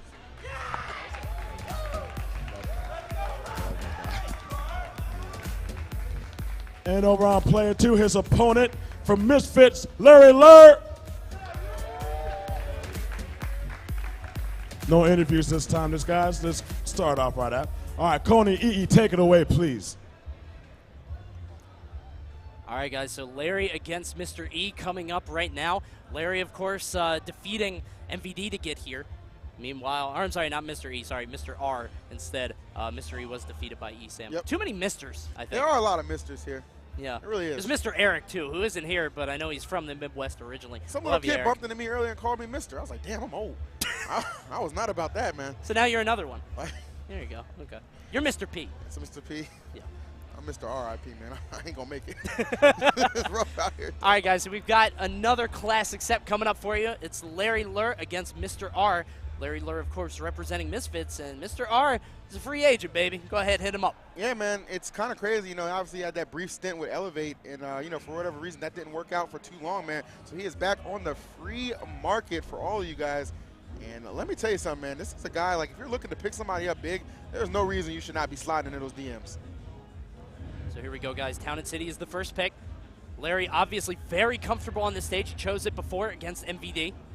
And obviously very comfortable in this matchup as well, man. You think about those countless battles he's had against Void, you know, somebody who's, of course, at Mr. R's level, you know, can match him for the most part, man. But just, you know, the little intricacies that make these two different is really what goes into play. I really think Mr. R's just stage control and decision-making at times just really what kind of push him a little further in my book as just that top dog chic right now. Absolutely, I agree. And you saw right there, he kept stuffing Larry, who was trying to illusion to the ledge and get that side B. And he knows that Larry doesn't have a jump, but he follows him all the way off with those needles. Not much happened. That could have spelled disaster. I think he might have been hoping perhaps the vanish would have caught him right there, but I think he was just using that more so to make sure his stock was not in any kind of danger. And for the most part right now, not looking too bad, though I do see Larry here on the hunt. Oh my goodness, but walks into a forward air, accompanied by a nice up air string. Well done to Mr. R there. Yeah, and he's only at 63%, but remember, Larry has shown that percent doesn't mean much. If he hits you with one up air, he might be able to take you all the way to the top. Absolutely. Gets that up tilt into the up air. Mr. R going to try to land, and he lands aggressively. He's able to make it.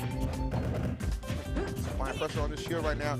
So I got to be so cautious right now. Fox with a myriad of moves that can kill you around these percents here. Mr. R knowing that and doing a good job here at extending this lead despite that risky percent here.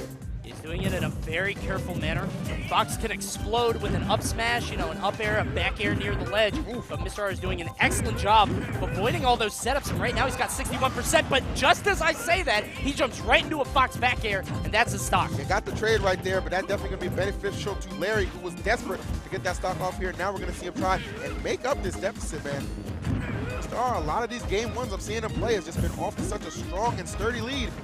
If it's set against allies, any indication, man, don't let the game one fool you, man. It can still go either way. Exactly. That's kind of the pain of Sheik, unfortunately. He gets that in there. Larry, excellent spacing. Walking away from that, doesn't get much out of it, only 6%. Okay. They start taking the trade on that. Very intelligent. Oh. Larry goes a little bit too high on that illusion. What a catch right there. Just sniffing him out. And back-to-back kills courtesy of that up air. Tilt into the up air is such a powerful combination. And you really see what happens when, you know, Sheik is able to just get those good setups, right? You're not going to see people living to 200% against her. And Mr. R, one of the most efficient Sheiks, if not the most efficient Sheik you'll ever find out. And I'm not surprised to hear the character switch on this one. That is Donkey Kong coming through. Yep. Historically, a pretty difficult matchup for Sheik in a lot of instances. So we'll have to see how this goes. And Larry has joked that he is a DK main who uses Fox for DK's bad matchups. And this, not really one of them, I don't think. I would agree with you on that one here. This DK, very, very experienced man, you know, very polished. It's absolutely a matchup that he is pretty comfortable in.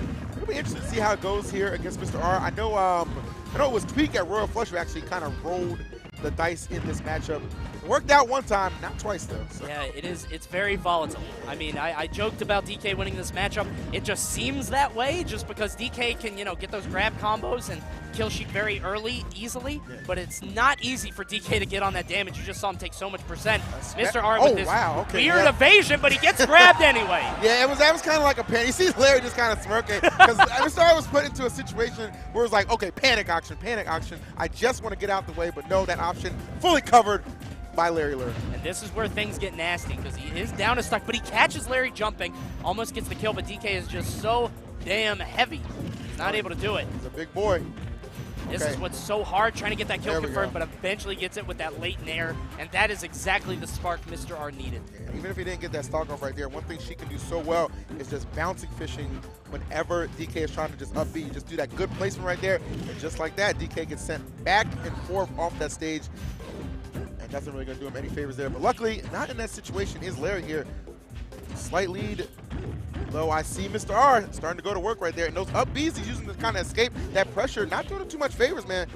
No, there's no platforms around to save him. He's not hitting the initial hit to kind of knock him around. You'd see DK, his biggest challenge is actually getting off the... Oh, no way, don't do it! Don't do it to him! He tried to air dodge! And you gotta know Mr. R having just kind of nightmare flashbacks from that first Evo Smash 4 was that where Zero kind of did a similar situation right there, set him up on that top platform. It wasn't an up smash this time though. It was an up air courtesy of that that DK, man. Oh my God. We're both losing it back here because every time that happens, so you know Mr. R is just having these flashbacks and like all these memories of the time that happened at Evo. And he air dodged too early and you hear it. Larry actually going back to Fox. Guess this is a stage counter. He's satisfied, man. We're in Wisconsin, man. He'll take his cheese and dip. That's it, baby. That's it. All right, Battlefield for the next game. Not surprised we're seeing Fox on this one. We saw him take so much percent when he was in the air against Mr. R. And again, we talked about how that matchup, DK against Sheik, can be so back and forth, so volatile. And we just saw why.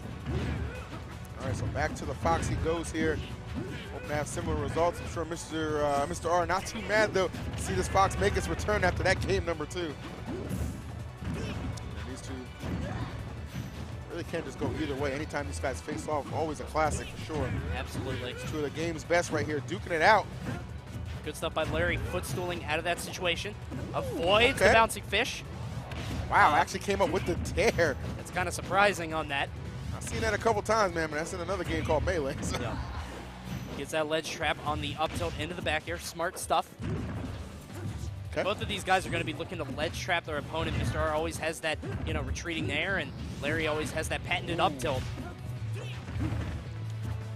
Oh, okay, not gonna get the grab on the follow. We've seen so many times Mr. R has been able to do that here. Sniping with the needles, great tech from Larry right there. Keeps himself out of a precarious situation. I know Mr. R was looking to put him in. Absolutely what he needed. He has so many games worth of experience on that tech. Very smart on his part, does land the back air. He's going for this up tilt again, and he gets it, and the air dodge, exactly what he wants. Mr. R has got to watch that R button. Maybe not hit it so much. I'm telling you, man, Larry loves putting people in those kind of pressure situations because he can always just anticipate what's your best option to get out of here. I know you're shook, I know you're scared. What would I do in this situation? What he would do, take advantage. Exactly. Whoa, okay, goes for the up smash. That was a little wild, but I guess he thought that it was a free one, but unfortunately that box is super small to be able to hit. He goes for a forward smash also. Just kind of hitting the C-stick a whole bunch of times. Yep. Larry going to take full advantage. Nice. Oh, wow, I like that walk away. Catches him with the up tilt. Again, walking such a powerful tool in Smash 4, baby. Yeah. You have every option available to you when you are running. Basically, all you can do is, either shield or dash attack, maybe grab, but not much. But right there, he shows why it's so strong to walk. Gets the up air. He's going to follow him. No air dodge from Mr. R. He knows. Absolutely, man. Showing why Fox is such an incredible character. Oh, yeah, just going for that fair, and he's going to get that stock. Mr. R, I like the fact he committed to that because he was in a hard time right there, man. You got to get something going when Larry is just kind of handling you in such a fashion there. Ooh, the nair will confirm it to the up smash. And that will confirm the winner of game number 3 being Larry. I really like the confidence from Mr. R to go out there and hit that forward air and have the exact timing. Super good on his part. Fortunately, it was a little bit too little, too late. Larry landing the nair up smash confirmed. Right now, Larry is up 2-1. I think Mr. R let him know the counter pick, and I guess we're going to stay with Fox. And as you said, that Donkey Kong staying in the pocket right now. Final destination, pick for game 4. Mr. R's last breath. That's a one and done, man. I'm telling you, we're not going to see that DK anymore, man. Yep. He's got full confidence in this Fox, and as he should. You saw how dominating he took that last game with authority. Oh, my goodness, but here comes some nice pivots on the part of Mr. R, and he's just tacking on some good damage. Already up to 61. Larry going to take a little bit of damage off that rapid jab, but Mr. R fires right back. Now he's in the bad position off stage. Larry just kind of giving him the ledge. He's going to go ahead and retreat to the left-hand side. Mr. R with stage control, but Larry trying to wrestle it right back from him. Mr. R doing a good job with the evasion for the most part here. Oh, catches him in the air right there. Great placement by Mr. R. All right, probably trying to keep him off stage, though. Larry able to make it back, but only to find himself off stage yet again on the left side of things. These nairs really covering a lot of ground so far for Mr. R. Mr. R just always with the correct option to keep you off the stage, try to rack up as much damage as possible. But again, that can kind of come back to bite Sheik just because Rage is such a powerful option. If he gets hit by one, nair or up tilt or something, he might perish. Yeah, not out of the realm of possibilities by any means here. And I think Larry knows that. Mr. R too, man. That's why you see him. He's desperate to get this kill off, man. Don't get it twisted. He's not going to take his foot off the grass anytime soon here. They're trying to get in there. Oh, Larry trying to force that up smash. Dash attack almost getting the stock off. Yeah, a little bit wild on that one, but he got away with it. Goes for the up tilt, and jab, forward tilt is all he needs. Mr. R with a comfortable lead. All right. Looking to extend it. Oh, Larry with the good catch right there. Not going to be enough to get the stock off. But that, however, will do it. The up tilt up air. The classic right there. And listen, that was so intelligent. The first time he knew he was going to air dodge, went for the Firefox. The second time he says Mr. R is not going to air dodge because he knows I'm going for it. I'm going straight for the up air. So smart by Larry. Beautiful conditioning right there. Just like that, still with a very fighting chance here in this matchup. You see Mr. R looking to get back to a lot of the same here that we saw in that first stock. He's got him up in the air. Good forward air by Mr. R. Larry wisely teching away. But instead, he's going to jump right into that shield grab, take a lot of percent on that. Ton of damage right here. He's going to kind of box his way out of this corner here. Oh, but only to run into the clutches of Mr. R right there. Had to grab, waiting, but Mr. R finds himself on the receiving end of some big hits. Back and forth these guys go right here. The percent lead, though, favoring Mr. R. Just barely, though. I mean, it looks like a big lead, right? That looks like a 45% lead. Until you remember, it's Fox. Exactly.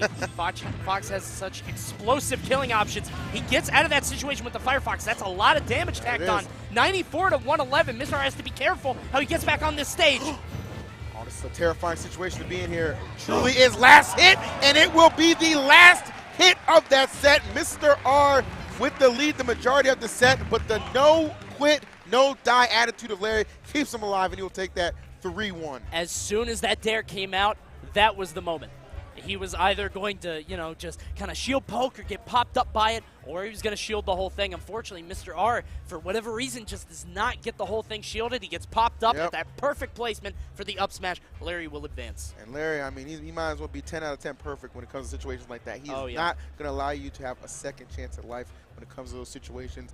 And kudos to him, too, man. He was kind of getting bippity-bopped all around the stage for the most part to start things off, man. But held it down and got the dub. Yeah, that first game was nasty. But he switched over to the Donkey Kong, was getting slapped up a whole bunch, and then that ending where Mr. R air dodges on the platform again. That keeps happening. He did it again, and he got grabbed again. Let's go ahead and watch the replays. We'll show it to you. Let's go. Take it away, baby. So right now, as you can see, this is the final kill of game one. Mr. R catching that illusion with the down tilt. Earlier on in the set, he actually catched the forward tilt into the up air, just paying dividends for him. And that would force Larry's hand right here, bringing out the Donkey Kong. And this, just a little bit of strange reactions here. Mr. R with the panic option. Larry beautifully executed right here, and that would be the stock. There you go. And you already know what this is. We talked about it. So he's already taken so much percent, getting so much, and then that was it. The grenade. Such a mistake. Going for the warrior press right here. This is throws the him up. Man. Oh, there it is. Evil all over again, man. A big old hand to Donkey Kong, getting him with that up air. Donkey Kong's got to have a headache at this point with all those. Right there, as you can see again. Tremendous. That's the Larry classic, man. We see that a million times. As do we this. Double jab into the up B right there. But it wasn't for the kill. It was for the mean setup right here. No air dodge this time. Going to go right into that up air and seal that stock away. And that is what will lead to this comeback here. Puts himself in perfect position, clips him out of the shield in the up smash to seal the deal. Yeah, and if you watched, actually, Larry shaking his head at the end of that, saying, no, he definitely should have shielded that. He kind of gave that to me. There are these critical errors from Mr. R. Throwing the grenade, you know, getting shield poked by that down air. Just these slight errors that Larry is just going to absolutely run away with. Yeah, man. I mean, he's too talented not to exploit those kind of situations, man. You just know it's going to happen. So well done on his part. Earned that victory, man, but a good effort by Mr. R again. You know, Mr. R just absolutely the model of consistency. You know what I mean? I can't remember the last top 8 outside of Civil War I haven't seen this man in. Absolutely, and we're going to kick it back over to D-Disciple to introduce the next competitors. D, take it away. Thank you, Coney. Thank you. Congratulations to Larry for advancing to the loser semis. Let's see who his next opponent's going to be. On my player one side, can I get Panda Global ESAM?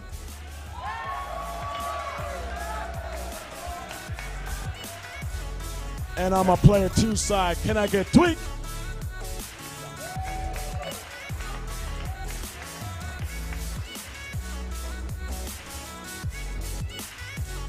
All right, take it away, guys. There's no interview. Just take your seat. Good luck, Tweek.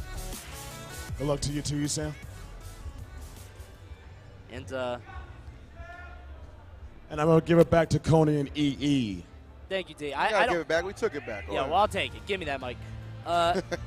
Tweek, I don't know if it's the body language. I don't want to make any judgments, but he still looks kind of defeated the way he walked up to the stage. He's a young man, you know what I mean? Like, I say this all the time, you know, back, you know, not to keep reliving my my brawl testimonials here, but, you know, Nairo was actually kind of the same way, too, you know what I mean? When he was younger, sometimes it's just hard. You play your emotion on your sleeve. You know, you have to develop that level of composure over time. And, you know, as talented as Tweek is, that is still, you know, a bit of a hindrance to him. He knows he's very talented, though. He knows he's capable of getting the W should the opportunity present himself. Now, he needs to be incredibly cautious here, though.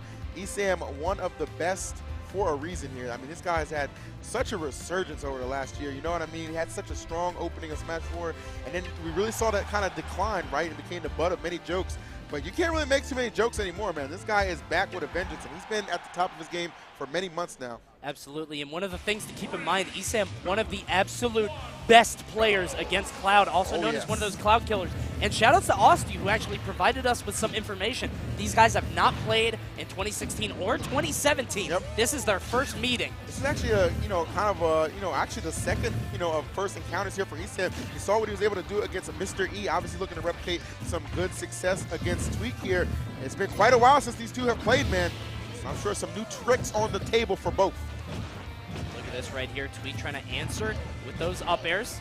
Good stuff. He waits for ESAM to air dodge, and he gets that down tilt. Beautiful play right there from Tweek. Having no problem just reading where ESAM is going and just having these hitboxes out. And just like that, man, has made up that deficit he was facing early on. He evened it right back up. ESAM was at 0%, got him up to 81, and now he's lapping ESAM in terms of percent. ESAM at 104. Wow. Oh, wow, the turnaround. And that right there is so smart. No fear of the quick attack, just having full confidence in himself to react and punish accordingly. Gets caught up in the sky right here, gonna go to the left side, should make it back with that limit. No, the Thunder Jolt actually gonna connect, and that'll lead to the up smash. Tweek had to overshoot that landing a little bit. And really, that Thunder Jolt was what set it up. He was gonna land just fine, get onto the ledge, but unfortunately it did not come to pass. He jumped a little bit too high and ate that up smash for it. You saw the mastery of Tweek with that up smash on ESAM's quick attack where he tried to run at him. Tweek is very comfortable here. He just has to be a little bit more careful. That's all it really comes down to here. And now with this very fragile lead, ESAM looks to extend it a little bit here, trying to come in there, fading these back airs. Got to be so careful. And Tweek is going to throw out that big time option of the forward smash right there. But unfortunately, a lot of startup, which gives a little bit of time for ESAM to react. Oh! There, yes! Big down air there, killing ESAM big off the damage. top. Just big damage. That's my man Silent Doom holding it down over there in Europe, baby. Just like ESAM is holding it down here on FD and in a major way. Now, Tweek does have his limit here, and we saw in that first stock he was able to make up a lot of ground with it.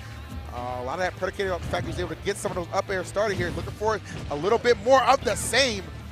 And you can see that skull bash. ESAM trying to retreat. He's able to get away, but he gets ledge. Oh, my goodness. Goes all the way to the ledge for it.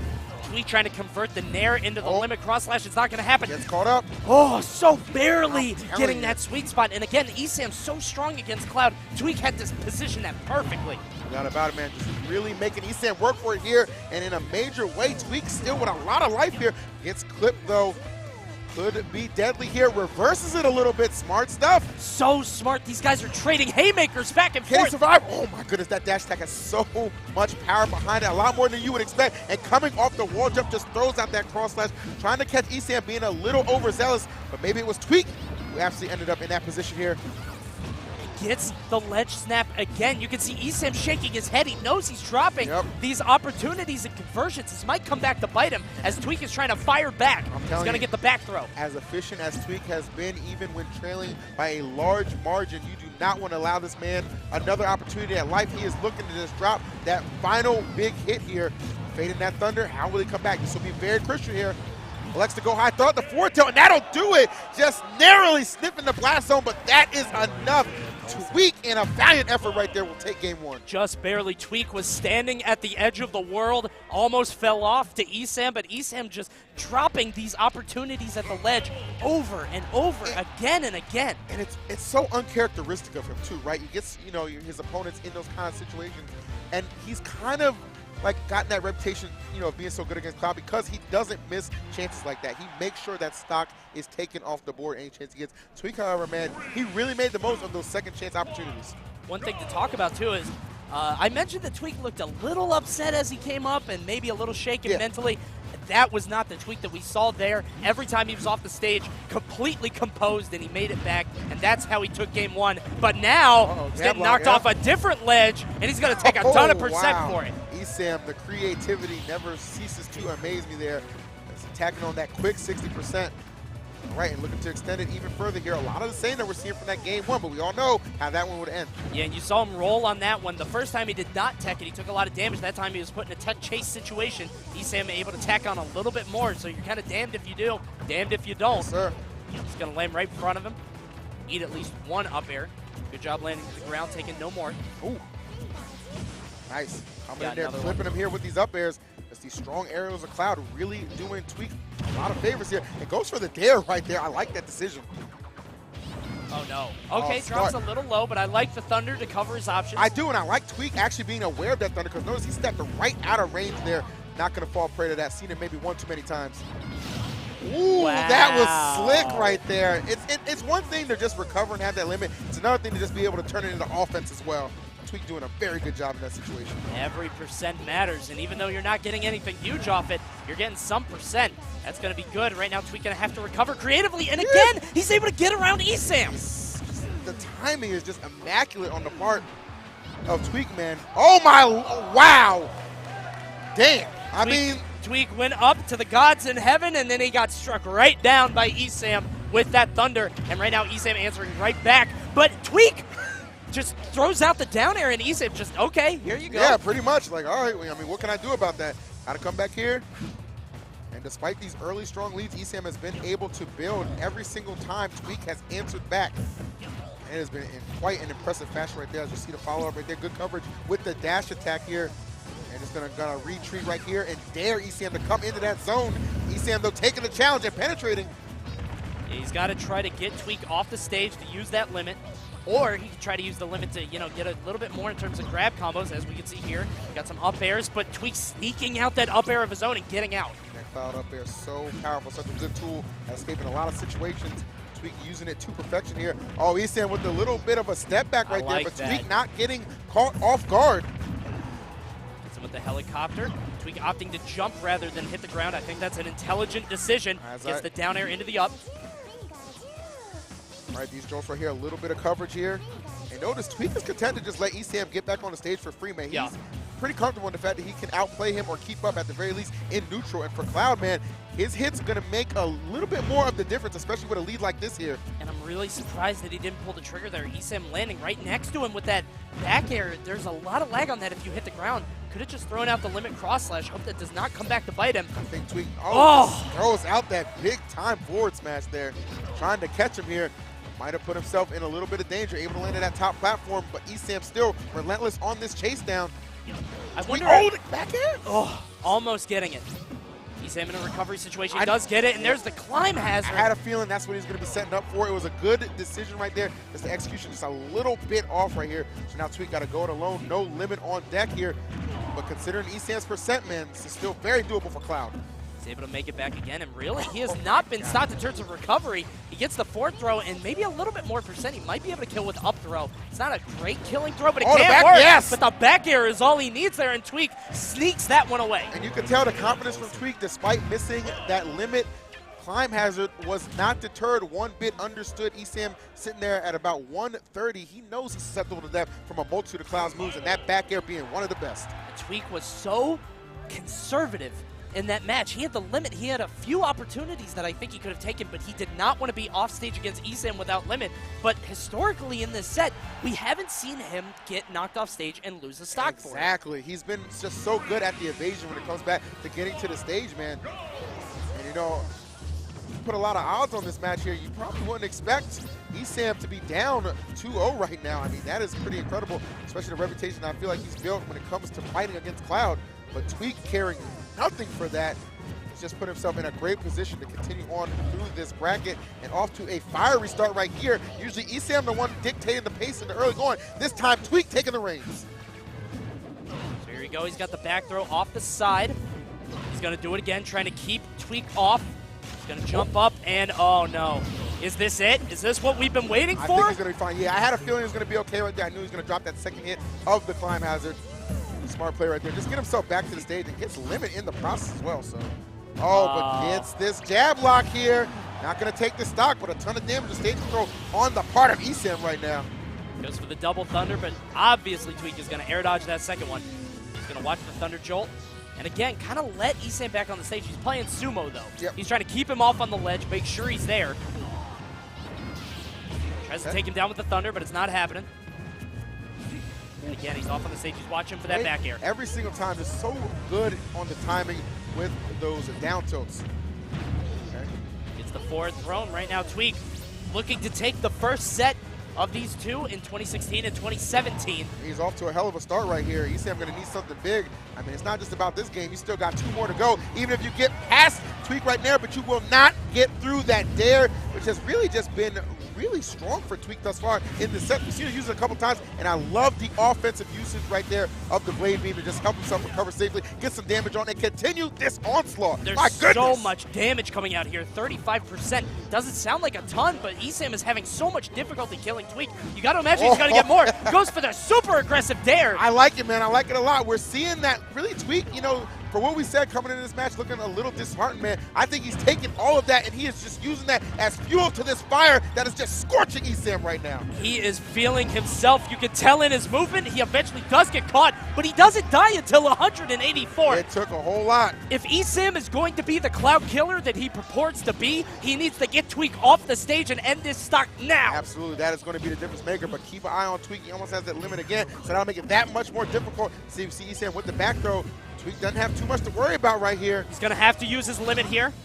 He's able to get away, but ESAM with the back throw, good coverage on the ledge. He's going to try to get rid of his stock, but Tweek gets past him again. Every single time, Tweek just not any kind of fear of ESAM's off-stage shenanigans.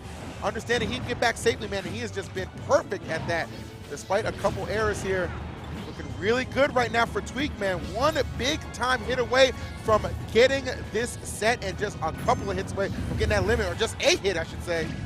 Oh, wow. So smart by ESAM. He almost had the forward smash read, but not quite. He is going to make it back, but he eats that down tilt. But now he's got a whole lot more to work with. So good of Tweek, man. Aware of the thunder, aware of his timing on the down tilt. Everything going his way right here. And I think he senses victory, and he is going to take it. The 3-0. Now, don't shake your head. Don't you shake your head. You earned that, boy. The hell's wrong with you? That's why I see that little pop-off, boy.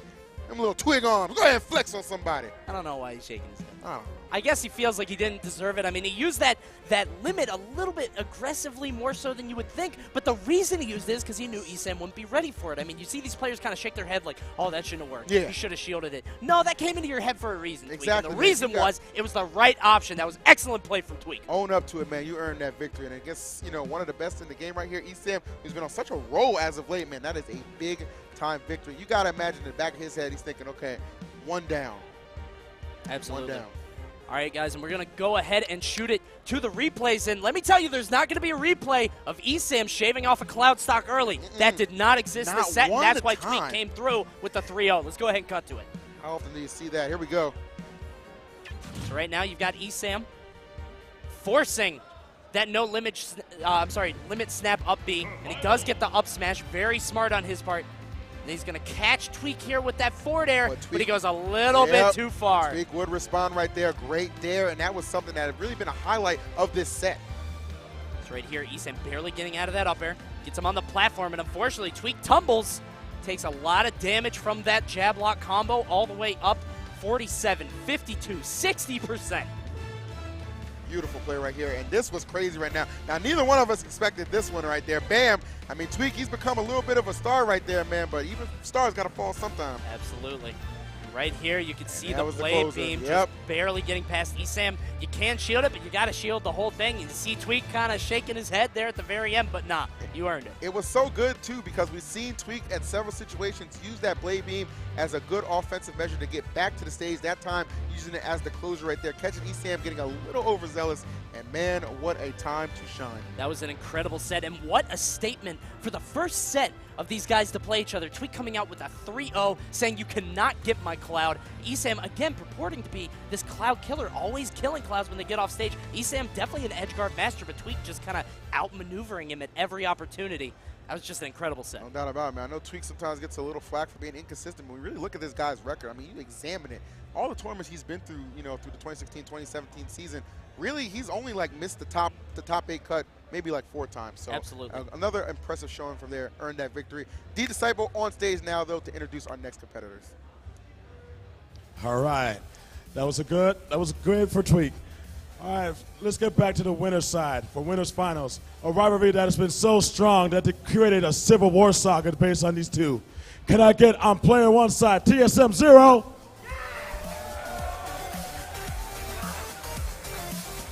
And his opponent, still the former champion of Smash and Splash 2, Cloud9 Ally.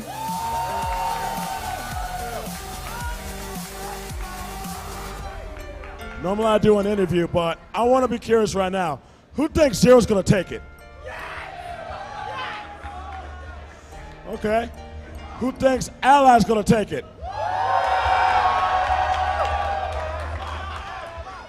All right, I love it. Good luck to you two guys. Winners finals. Let's take it away. Coney, EE, go. So, we should be booking it. Let's go. So, Zero versus Ally. Again. It's, you know what, it's become one of those classic rivalries. You look at their sets between, 2016, 2017, 3-7 in the favor of Ally. Yep. Now, their last exchange being at DreamHack, which was interesting because you saw Zero lose in the winner side of things, but would end up winning the run back of that tournament, eliminating Ally, and actually would go on to 6-0 MKLeo in Grand Finals to take that tournament. Absolutely. Ally has definitely been Zero's biggest demon so far in Smash 4, has doubled him in terms of set count wins. So we're going to have to see how today goes. Ally trying to establish a legacy for himself. I mean, we talk often about, Mother's Day Mango. Maybe Smash and Splash Ally? Who knows? Perhaps so, man. I mean, this has been his tournament for the last 2 years. And I'll tell you what, we've already seen somebody within the last week or so maintain a title. I'm talking about Nairo at Momocon, man, back-to-back champion. Ally looking to get a little bit of that magic himself going here at Smash and Splash. So it looks like Town and City is the gentleman's pick for this set. We're going to have to see where we go to game 1. Imagine it's just going to be Diddy against Mario. I mean, clearly. The thing is, oh no, Lucina. Yeah, so Zero is using Lucina. Yeah. This is something that he's had in his pocket for a while for sure, Mario, and I know that he also has been kind of working on a Cloud, but we saw how that went earlier. Yeah, well, I'll tell you what, man. One thing to note about Zero, like him and Pierce, kind of really just become lab monsters, right? They really just, sat down, developed a lot of strategies to people who have really just kind of given Zero a headache in the past, man. This Lucina has definitely come up big for Zero on multiple occasions. As I said, was able to eliminate Ally in their last encounter at DreamHack and I believe Losers Finals. And of course, was a victory at a Midwest Mayhem, if I'm not mistaken, as well, which yielded some positive results right here. But none of that mattering right now because that is a strong start for Ally, just tacking on that damage here, seemingly just unfazed by this Lucina pick in the early goings. Yeah, it looked like he was looking for the air dodge from Zero, but he did not give it to him. Zero with some weird DI going very low, but he eventually did survive. Ooh. And there's the reverse up smash. Zero not looking ready for Ally right now. I'm telling you, and unlike Mr. R, man, it looks like he's pretty susceptible to those up smashes. That was something that Mr. R did a good job avoiding a lot of the times in their set. But for Ally, that is an explosive way to start off this match and take that first stock. This is not looking good for Zero. Ally, not much percent. 52 is not huge. And the thing about Zero is that he's trying to box out Mario, trying to keep him out so he can't get his hands on him. Ally doesn't really need to go at him and approach and force anything. He's so far ahead. I'm telling you, man, I like the fact he's really choosing these aggressive options to return to the stage right there. Really just unafraid of Zero every single time. Not giving him an air dodge, man, just throwing out a hitbox. And look, it is paying dividends right here. This lead continuing to extend. So Zero with the grab here off stage. Not going to get too much right there. Was looking for the down tilt. Not quite. Right now, Ally only at 92%. Excellent use of that swerve there. He's able to use that skid animation to force an option from Zero. Eventually gets the grab. Didn't get too much from it. All right, great grab right here. Zero really being a little overwhelmed here at the start of this matchup, I must say. Yeah, he's not really finding anything. Oh, wow. Great pickup, and the patience is there. Up B, why not? Not going to get the stock, but a lot of damage to follow as we are seeing here. Ally just extending this to major proportions. Oh, he was waiting for the air dodge. Zero not giving it to him. I mean, Zero's not falling into the most obvious traps, but he's definitely getting destroyed on this stage. Ally looking for the up smash, does not commit to it. But he's kind of running around Zero, who's going to get that jab into the up air. Smart stuff by him. He's going to have to pull a rabbit out of his hat for this one. No doubt about it, man, because Ally is all over him. It's really just been all Ally from the beginning here, right? And Zero just struggling so much. Oh, that was great place right there. Dropped through with the back air and actually landed perfectly to punish with the back throw. Well done by Ally. Gets the JV, too. Yeah, to start off our winners final. As a JV2 stock, I do not think Zero was ready for that. Not at all. He was not ready for Ally, and you got to come correct when you're going against somebody who's that much ahead of you. Zero choosing Diddy Kong. He's switching off. Yeah, I don't want to say that the novelty factor of Lucina as a pick to beat Ally has worn off, but I will say the fact that Ally has definitely gotten better at the matchup, I will say. You can tell this is somebody who definitely has studied the tape, right? He understands where he's gone wrong in certain situations, and clearly right there, correcting a lot of those deficiencies that Zero had been exploiting earlier on, which is going to force out his hand and this Diddy Kong for game number 2. So it's interesting, you see Ally keep doing these dares. He did it 4 times in a row there. instead of just going, for a simple Mario grab, something like that, trying to get a combo started that way. He used an aerial on the banana to get rid of it before. Wonder if that's something we're going to be seeing more of. Throws the banana up just to get it out of play, but Zero getting it right back. All right, so pretty much back and forth here. Even way to start out this game number 2. Oh, good catch right there, just staying right out of his zone here. All right, but again, these aggressive landing options from Ally really paying dividends here. So often, finding a way to get the job done here. Yeah, he did it right there. He landed with Nair, and he somehow got away with it. But Zero seeming to be handling this a lot better. Yeah, I was saying he's definitely picked up the pace right now. And I think a lot of this is Final Destination as the stage pick. He's able to stop Ally, from kind of running all over him from a smaller stage, and, with the platforms, everything like that. He's definitely making use of the flat ground there. Trying to come back safely here. Just get that ledge. Oh, but Zero not going to allow him to hold it there. Oh, a little bit of an awkward situation right there, but I don't think Ally was quite ready to respond. Exactly, yeah. He definitely could have done something, but I think it was a little surprising to both of them. Ally 136%, but he does get the up smash, not quite enough. That was a little scary right there. All right, but Ally going to remain here on the offensive here, keeping Zero in the air right here, trying to bat him back with the flood. That's the splash. We're seeing a lot of smash. And that's the smash. Yeah, that's there smash. it is, right there. There it is, baby. You know it was going to come eventually. Gets the trump right here. Oh, he's trying to get a read on that monkey flip. Exactly. All right, but he'll set up for this grab here. Watch the up smash. Oh, he had it. He had it lined up at Zero with the aggressive landing option. Very smart. Oh, and that ledge trap into Zero right there. And oh, a miscue, a very rare miscue, honestly, for Zero. Had him in a good situation, but unable to exploit it. The falling up air. And now Ally looking poised to maybe take this first stock. Oh, but they will do so in a massive trade. Those barrels do not discriminate. Hey, this is a flashback to last year. If you guys remember, those barrels exploding and sending us into a sudden death situation at last year's Grands. I remember well. Not surprised that we're seeing it again here. Some call it fate. But right now, Ally looking fated to win this set against Zero. He's already one up on him, and he's doing great in this second stock. Yeah, it was a really strong lead here for Zero that was pretty much wiped out from Ally here, who now controls it by about 40%. Does an excellent job, really just not playing scared of the banana at all. I know sometimes Zero has elected to leave the banana on the wayside when it comes to this particular matchup, but, not so much this time, man, and Ally has really exploited that to his benefit. Knocks it away every single time. He's always trying to use an aerial if he has the opportunity. Goes for the down air. Shout-outs to Fonz. We are in the Midwest. He's got the banana in his hand. Nothing really happening there. Oh, was going for the fair right there. All right, back and forth action right now. Zero trailing just a little bit. Oh no, Ally, a rare miss on the up B right there. Just barely. The banana is in the way. Oh, that was so good. Threw out the nair right there. And again, these aggressive landing options, Zero is not ready for them, and he's sacrificing stage control to try to chase. Ally's trying to catch him with something here. Another nair. That's one thing I've actually pointed out throughout this tournament, man. I feel like Ally has just utilized nair a lot more often than I've ever seen him here. Almost becoming his pseudo up smash, if you will, because he has certainly used a lot of it in a multitude of sets we've seen throughout the weekend here. And against Zero being no different, looking to find that success. Scary position, though. He's off on the side. He's able to get stage control again. Has his back to the center. The crowd there's a lot of screaming going on in the crowd right now. It's a terrifying situation for both these guys to be in. Either one of them susceptible to death right now. Ally, oh, nobody committed to the grab right there. That could have been so pivotal. The forward throw here. Everybody is so scared. Ally trying to get the up smash. Excellent tech from Zero. Seriously. He's not going to be safe, but he does get grabbed. The back throw from Ally will take it. He is up 2-0. Disgusting right there. Had the excellent tech right there. There was a few moments, the hesitation costing both of them dearly, but it was Ally in the end to get the perfect position to go up 2-0 here against Zero, man. A very game Zero, I must say.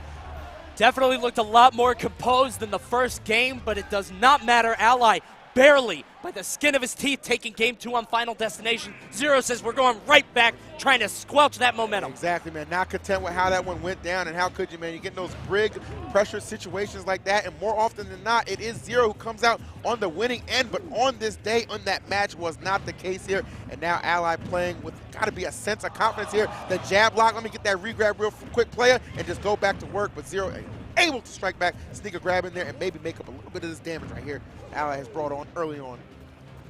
So a little bit calmer here, obviously, at the end of the last set, which was, absolutely electric, that last match. We're both back here just clenching, man. You didn't know what was going to happen. So close. But right now, these guys a little bit more reserved and calm, but Zero with their triple fair. I'm telling you, man, that fair just so imposing, creates a lot of openings there for Zero and just controls a lot of space at that.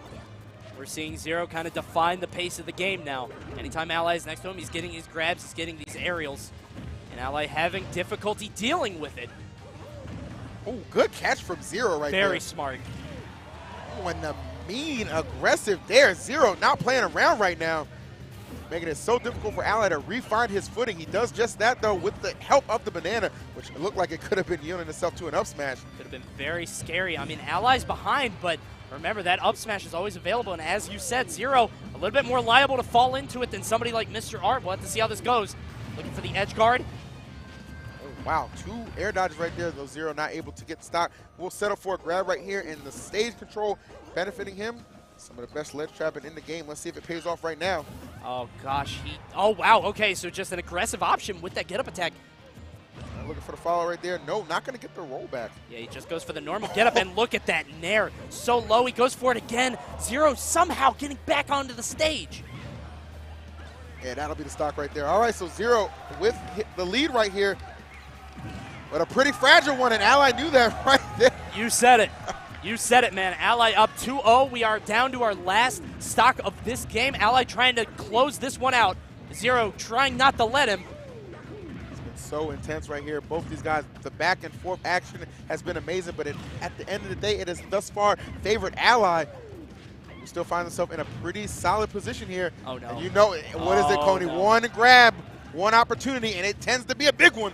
You saw the aggressive option for Zero getting out of it, but he gets another. Watch the down. Oh, he almost got it. So close, the man. dunk almost coming out. Oh, wow, just kind of using the flood to just back himself back there, and then had the nair as well waiting. So really, Ally, so many creative little plays he's making right here. I think it's the fact that a lot of moves he's choosing are just kind of unorthodox and not what Zero is expecting, and you're kind of seeing it be the difference maker for the most part, I want to say.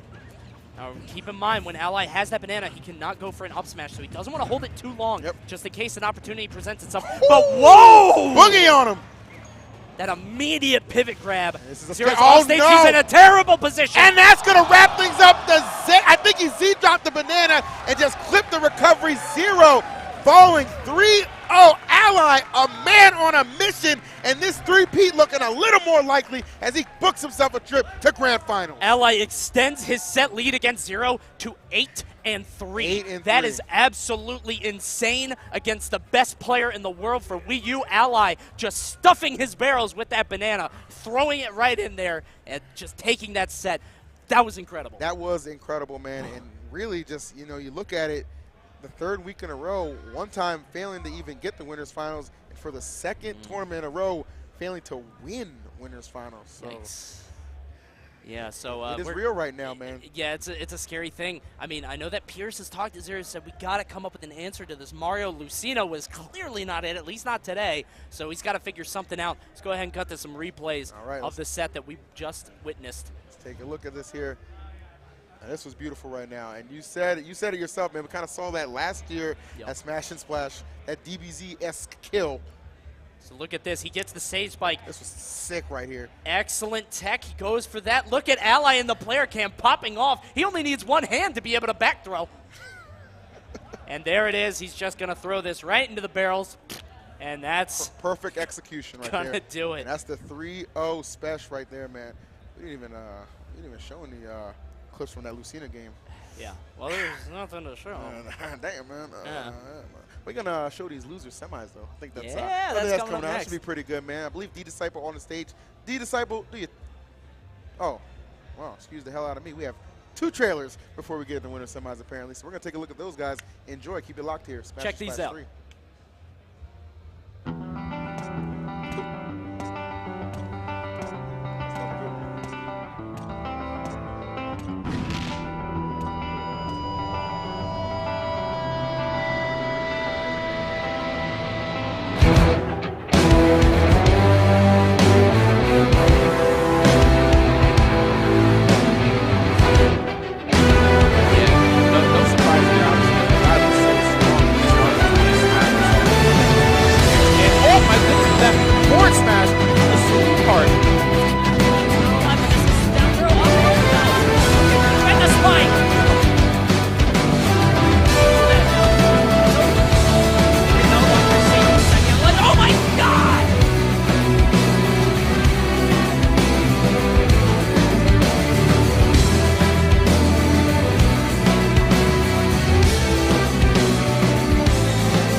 incredible trailers there. Definitely put those events on your calendar. Got some awesome stuff coming up in the next few months. No doubt about it, man. Definitely, I love the fact when they really just introduce those trailers, Oh, I just love kind of in those, the middle of a top 8, because you know everybody's watching, everybody's going to be excited, and just more great events to come, man. Smash 4 looking pretty good for the rest of this year. I'm liking it. Absolutely. But this event is not over with, so we're going to go ahead and kick it over to D Disciple to introduce the next match. D, who's up? Thank you, guys. Thank you, guys. Much appreciated. All right, so that was a great winners finals. Bigs up to the Cloud9 ally, working his way for a three-peat. But let's get to loser semis. I'm player 1. Can I get Misfit Larry Lurr on stage? And his opponent, Phoenix 1 Tweek. We're just going to go right into it, guys. I'm going to bring it back to Coney and EE. You guys take it away for me. All right, thank you, D. And actually, between these guys, so we got more stats from Austie Stats. Thank you once again, my friend. So actually, Tweek is up on Larry 3-1 in sets. Yeah, man, you know, you look at 2016 and 2017, you know, as efficient as a player as Larry is, man, he tends to struggle a lot against Tweek, most notably. And, you know, that has kind of been the theme and continued throughout this tournament as well, because it was earlier on, Larry was sent to loser bracket by none other than Tweek, man. So it's not too, like, you know, for players like Larry, for top players in general, they always want to avenge those losses that they're not content with, obviously. And sometimes you got to wait, you know, a few tournaments to get that opportunity. But no, for Larry, has a chance at vengeance right now here at the very same event that Tweek sent him in the losers bracket.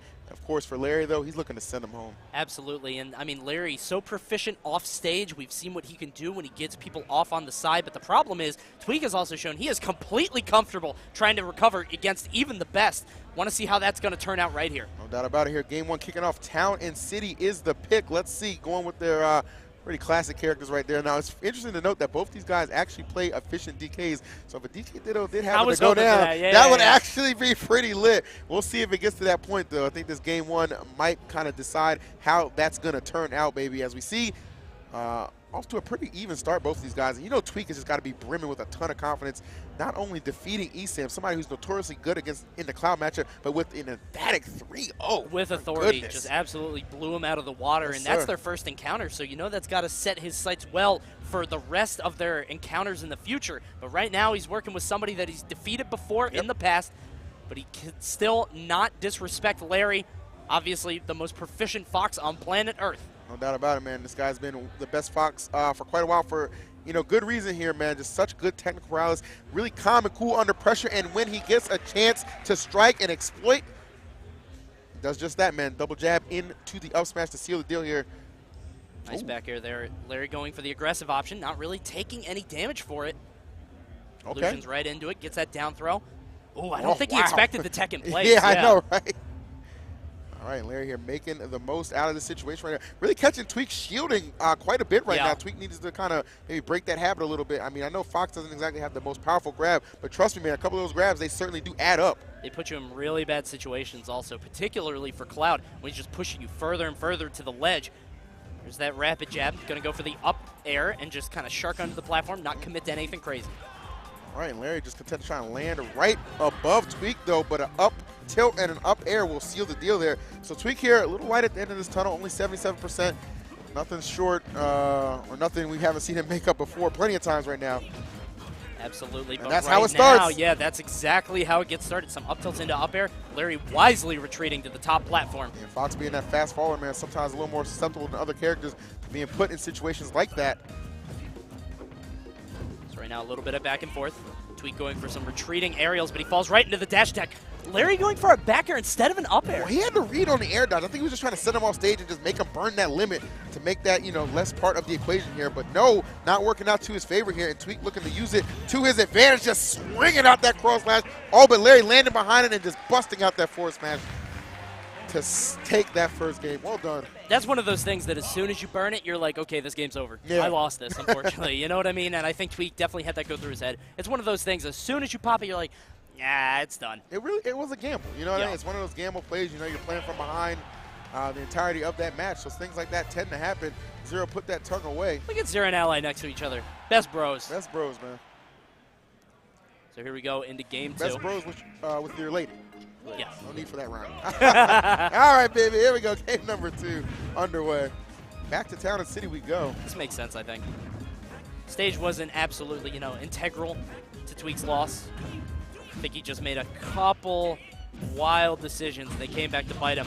He's going to get a little bit more damage on this with that cross slash. And he's got Larry above him, trying to catch him landing, but he gives him the left side of the stage. Goes for it again, but Larry, oh my goodness, the pivot up tilt. I'm telling you, man, he's so efficient with those strings and his utilization always on the money. One thing that really aided Tweek in their winner's encounter, though, was the fact that he could punish Larry so efficiently when he had him above him. That hasn't really been the case so far for this particular matchup. You saw Tweek jump backward. He knew that Larry was going to illusion on the stage. He did not punish accordingly, but he's in his head, as you can see right there. And that's right there, man. Plays like that are why Tweek was able to take it earlier on in winner's side of things. Gets the good read on that air dodge and punishing accordingly here. So now Larry in the position to play catch up. Okay. See that back air trying to land aggressively, but he does eat that up air. Tweek able to avoid the second one. He's trying to sit in his shield, as you said, maybe a little bit too careful. Yep. And he's using second jump immediately. He doesn't even want to challenge Larry, but unfortunately, he does get hit by that up smash, loses first stock. Yeah, well timed there from Larry, man. Keep himself much so in this matchup, man. You really think the fact that Tweek gets these early stock kills, man, but he's not able to just extend it as much as as he would like to. Oh no, my lord. This percent had been a little higher. Yep. Could have been a good position for Tweek to be in here. Just a mean down air. Still finds himself in a pretty favorable one here. I think he read the roll on, but he didn't really commit to an option. Right now, only a 5% difference between these two. We're going to see a down throw, put him in a position for an up air. Did not connect, but he does have that limit. Watch the cross slash on the platform, not going to happen. Yeah, I was kind of like holding my breath right there. He was ascending above him. I was wondering if he was going to throw out the up B actually and try and catch him. We've seen Tweek do that a number of times, really. Yeah. I wonder if he's going to be a little bit more careful with it, considering how that last game ended. Exactly. He wants to hold onto it. Maybe throw the blade beam. I was just going to say that. A little more cautious here. Obviously, you know, you don't want to be down 2-0 here, and it looks like he's not going to be if this match continues this trend. Oh my goodness, Larry, though, the side B getting him through, and the up B will be the end of that game. Tweek had all the control in the world and just kind of let it go. That was so unfortunate. That was the worst position he could have been in. Sometimes you're unlucky. Sometimes it's just all against you, man. And it's not like he didn't see the illusion coming. He tried to challenge it. Larry just snuck through, and off a big-time bear was just able to take control, and Tweek unable to come back. And that's the thing about Cloud, man. With no limits, sometimes you really do just have no chance. That's also the thing about Fox, man. He's honest. Very honest character. Larry barely sneaking out of that one. Tweek attacking on the percent super fast, but Larry with that aggressive dare actually coming down and answering right back. Yes, sir. All right, tomahawk right there. I like that.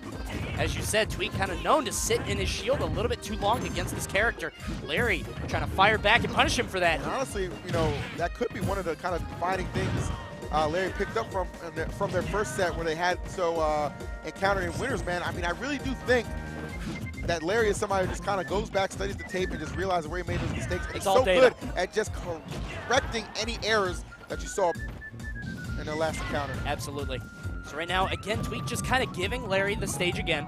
He's got him on the ledge, but he doesn't want to commit to anything. Larry going for that rapid jab, just trying to punish, you know, any kind of option coming out of Tweek other than shield. Oh my goodness, the back air. He is so quick at just sneaking those in.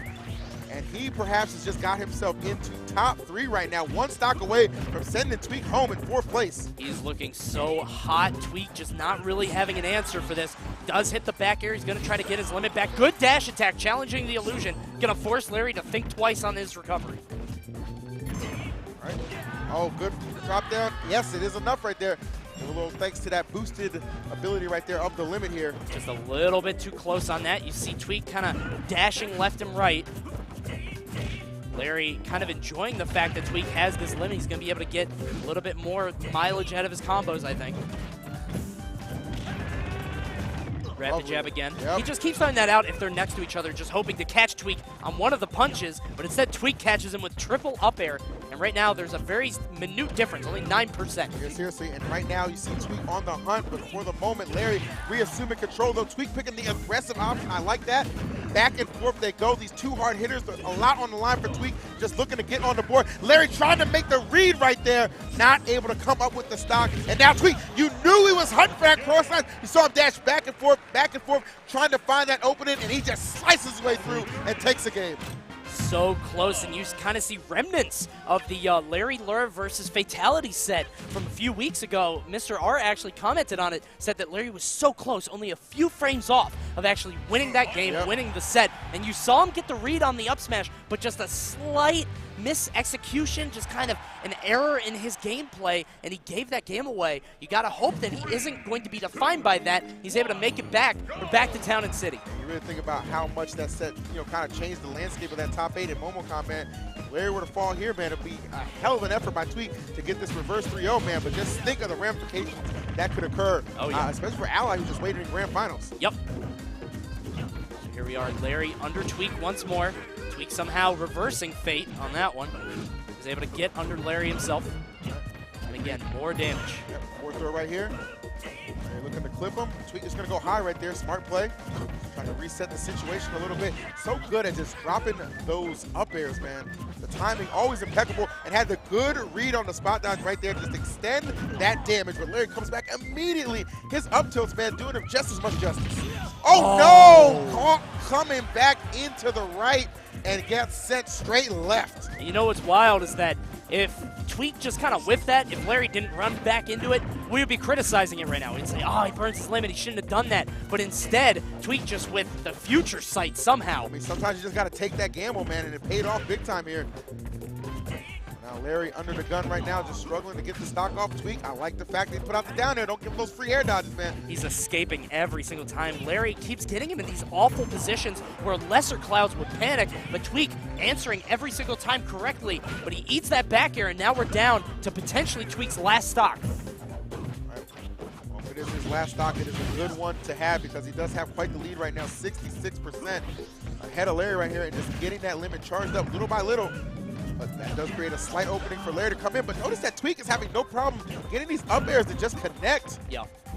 And just continue to keep this lead here. Oh, I like that. He had to read on that illusion. He knew Larry was going to the center of the stage right there, but he just wasn't quite in position to get the good punish. But that back air, yes, sir. The good timing will get that third game. He's just barely sneaking it out. Larry just fell right into it, and I don't think he was expecting that. He was expecting something like an up air, but Tweek just kind of went, right past him, throwing out that back air and knocking him into the right blast zone. Great stuff by Tweek, good presence of mind, and we're out to game 5. Yeah, seriously, man. We credited Larry a lot earlier for his ability to just kind of adapt through longer sets, but you know what? Tweek showing us the same can absolutely be said for himself because he right now on the bubble of getting in the top 3.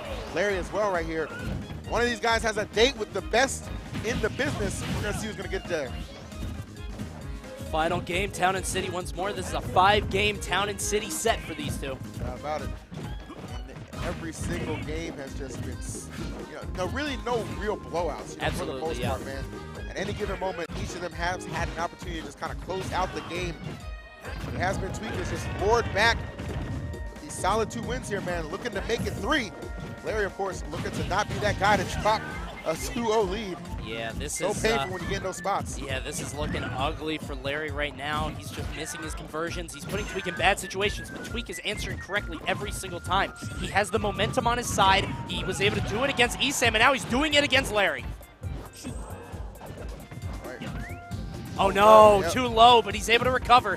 Tweek not covering his ledge option. I think that's fortunate for Larry because I don't think Tweek expected him to go that low. Oh my goodness, but Larry expecting that kick. Oh, what a play by so bold and beautiful you might have think it's going to be a daytime soap opera. Good Lord, Coney, you got to give him credit for that one. Oh, you got to give him credit. Yeah, I'm not, no credit withheld here. He goes all the way off. He chases Tweek all the way down to the blast zone, gets him with the footstool fair. So good, and just the confidence to make that play right there, man. In game 5. And telling you, and what an opening it has created because Larry right now is racking up the damage.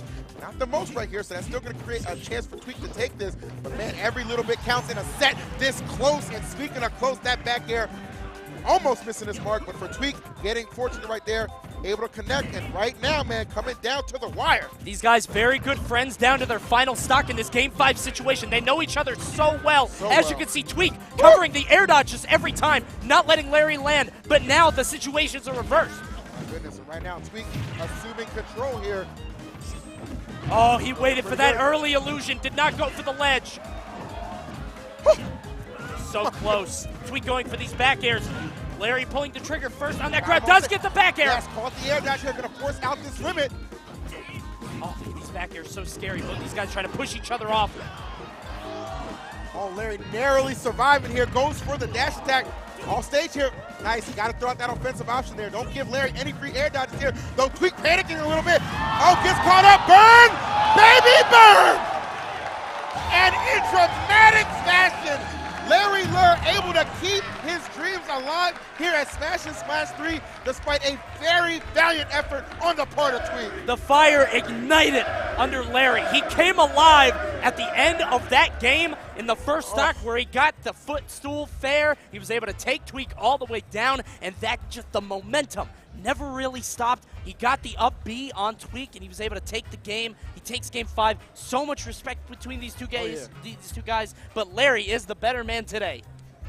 I'm telling you, man, truly, when we talk about matches and sets that can go either way, look no further than what we just saw put on display for you right now. That was ridiculous. So good. We're not even going to talk about it, man. We're going to show you because we got those replays on deck. Go ahead, take it away, production. That's one for the ages, baby, and we're going to show you exactly why. So right here, you're going to see the final kill, game 1. This Fox forward smash, he expends that limit. Oh, getting right behind him right there. Just that's the snow, baby. Shouts to snow. Shout out to snow. And shouts to this game number 2 right here. Beautiful play right there. Just such a turnaround that's so dramatic. He got hit by the illusion. So unfortunate. Especially you see him at 135, man. Could have gone either way, as we said, like most of these games here. And then looking for the follow. Could have been the end, man. We would not have gotten those epic 3 games to follow had it ended like that. But there it is, man. You know when Cloud is dashing back and forth like that, he's looking for the opening, looking for that window. Absolutely. He struck.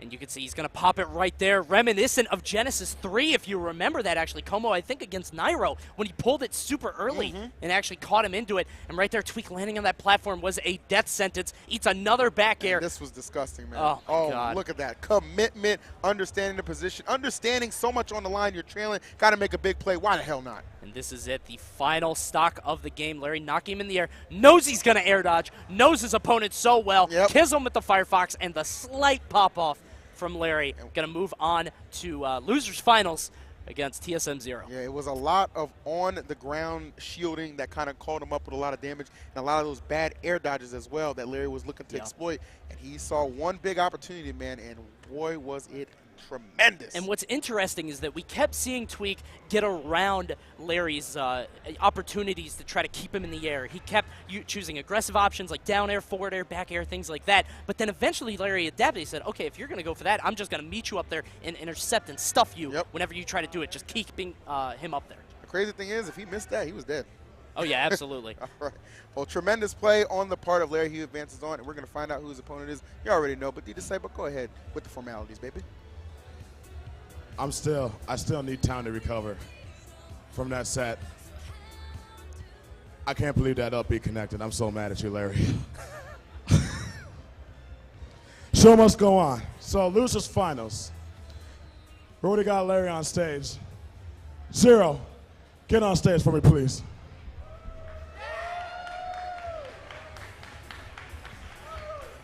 Okay, Zero. Are you ready to try to bring it back to grand finals?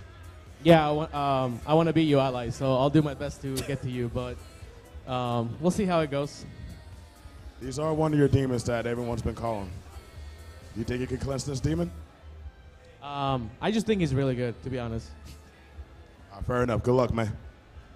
Larry, I know you had some hype sets and everything, and I know you're looking forward to getting to grand finals and taking this off.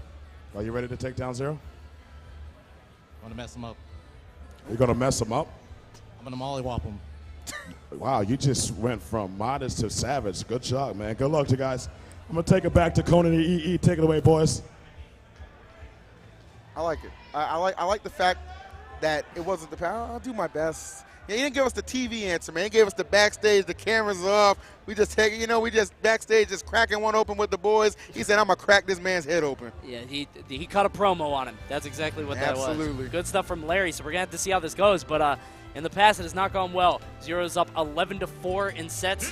Larry can pull them out, but it's not very often. It's been a while, man. You got to go all the way back to when he eliminated Zero at CEO 2016. And then Abadango Saga being the most recent time he was there. That's a long time ago, man. Oh, yeah. That's quite a bit ways back, you kind of have to go to find that. And then they did have an exchange last weekend. I had the privilege of commentating that, and it was kind of a trouncing on the part of Zero, man. It was a clean 3-0. So, Definitely. If Larry, though, if he can ride that momentum that he just built up against Tweek, man, I would say he has a pretty good shot here. Obviously, Zero coming in a little bit defeated after his match against Ally. Let's see if he can exploit that. And this must be some kind of error, glitch or something, because we struck the Lilat. I don't know if these guys realize the stage they're playing on. You know, so many people hate it. I'm surprised that we're here, but I guess they decide just to play it off. And right now, Larry is outplaying Zero in a major fashion. Seriously, he's up 53%. Oh my God, just zipping and popping across the stage, man. Those pseudo wave dashes, man. And he is just getting a lot of mileage here and a ton of damage. Leaves himself open there right there for a quick banana toss. Don't let those fares be the death of you here. Yeah, he's trying to stuff those illusions. We saw Tweek do it before, and Zero's doing it also. Larry kind of known to go for the illusion on stage rather than at the ledge, and he does get punished for it. Meanwhile, he's able to punish Zero with that back air. I'm telling you, well placed, well timed, and he is just dropping a dime right now. Absolutely exploding here, but Zero immediately roaring back himself, not to be outdone here. All right, was hoping that would connect. Not going to find it, though, just yet. Oh, my goodness, somewhere Sakurai smiling. And as is Zero, too, man. Again, he gets the illusion on stage, and Larry does it again. He keeps going on stage and getting thrown right back off. He's got to make his adjustments and try to mix up his recovery as best he can. It's one of those things, man. You come in with a game plan, come in with a blueprint, man, and that'll go a little bit of ways for a while, man, but you have got to be able to adjust on the fly here. Zero picks up on habit just so quickly and just knows how to exploit him. Diddy Kong being that much of a powerful character here. Of course, the same can't be said for Fox. We already know what both of us think about this character.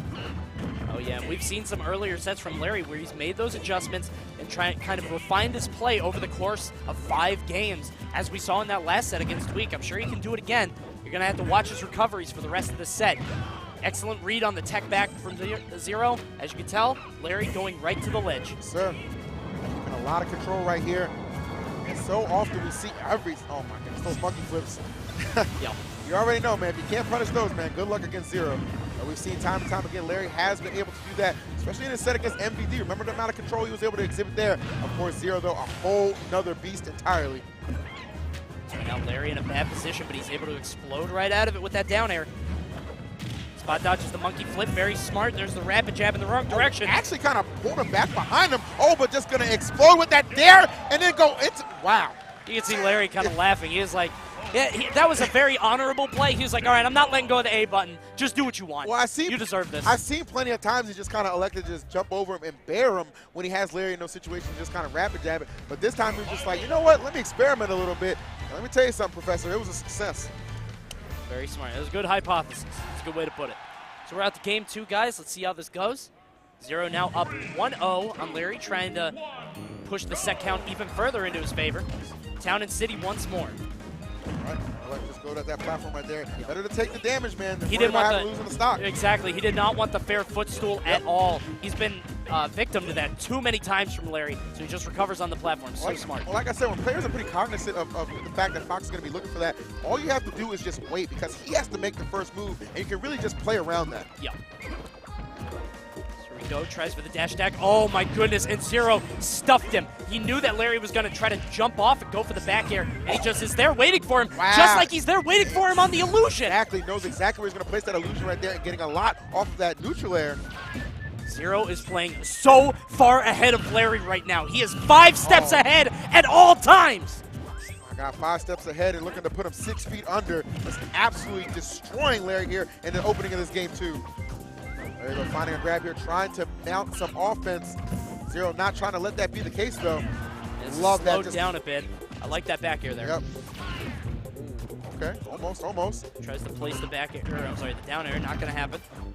Gets the nair, Zero trying to land. He's doing just fine, trying to get this up tilt. The monkey slap. You see him walking right there, very patient here, understanding the position that he's in. Oh, another big time dare, man. Really just pulling this out of that toolkit, and there you go. See you later. But listen, that tech from Larry, excellent presence of mind. If he didn't tech that, I'm pretty sure he would have died off the top. But he gets that back air right now. Zero in a very bad position. Tries the shine spike. A little cheeky there. Hey, if it connected though, man, it would have knocked him out. Oh, yeah. Unable to find the window right here. So for Zero, opportunity still knocking, and this man having no problem just answering the door. Does get that up tilt into up air, trying to chase Zero all the way to the top. Zero mixing up his landing by using, oh my goodness, the banana coming back to save it. Absolutely disgusting, Coney. All right, going high right here. A couple B reversals, just trying to mix Larry up. Does just that and retreats immediately, getting his banana back in hand. Can he get back safely? Yes, he can. And notice every single time just playing behind the banana. The quick movement right there from Zero. Will he punish? Yes. The down tilts paying dividends right now. So much damage coming out from Zero. And, oh. There we go. All right, Couch, that's a little unsafe on that monkey flip. I don't know if I like that one. I think he thought that Larry was going to run in. Yeah, because Larry was kind of like in a perfect situation, looking to get some offense going. Yep. He's looking to kind of minimize that, excuse me. So I understand the play right there, but Larry, though, a good wherewithal, has the good countermeasures. Still with an opportunity here, though it is fleeting by every moment as these hits from Zero just continue to connect. Exactly, and right now Larry trying to make this comeback. I will say that Zero has kind of outplayed him at every opportunity in this match so far. The neutral has belonged to Zero. Absolutely. Like, not even a question. But it doesn't always define who wins the match. Very true. As Fox does have some opportunities, as you can see right here, trying to catch Zero landing. It's those game-breaking plays that can really just swing a set into your favor. But in Larry's case, he's just looking to get this game here. Got himself much closer here. Zero, a couple of air dodges now. That percent's a little higher, though. He is one up smash away. Excellent work on that back air. Nobody turns around quicker than Zero out of that. I mean, my goodness, that back, I swear the hands hadn't even retracted from the clap before that back air was out. It is so swift. He's able to, do that reverse aerial rush so quickly to hit that back air. You can't even really DI for it because it comes out of nowhere. You're expecting something like an up smash. You're expecting something that is not 100% committed, but that back air is so safe. No doubt about it, man. And this victory for Zero looking like it's going to be the case right now. I mean, he's up 2-0 here. We saw that second game, excuse me. Pretty convincing win, though Larry was showing some signs of life towards the end. Yep. And it's been Zero. He's been able to just weather the storm here and keep it going. If Larry can just avoid those bad scenarios. Oh, he went for the footstool. Yeah. If Larry can just avoid those terrible scenarios where he's off stage and he's just taking all this free damage trying to recover, he might be in a better spot. That's really how Zero is getting him. He puts him in one bad situation, which leads into another. We said it before, it is an avalanche. Wow, and Zero just no problem here playing on the right side of things. Larry trying to pressure, but for the most part, Zero not having any problems fighting out his way out of that. Right, there's going to be a punish right here. Or is there? How honorable. I'm telling you, he just holds that button and says, you know what, I made a mistake. Exactly. I'm just going to let you punish me. He's going to ride it out, man. Like. Oh, wow, what a trade right there. Going to benefit Zero here. Gets the clip there. Oh, a little off on the timing there for that down tilt. Very slightly.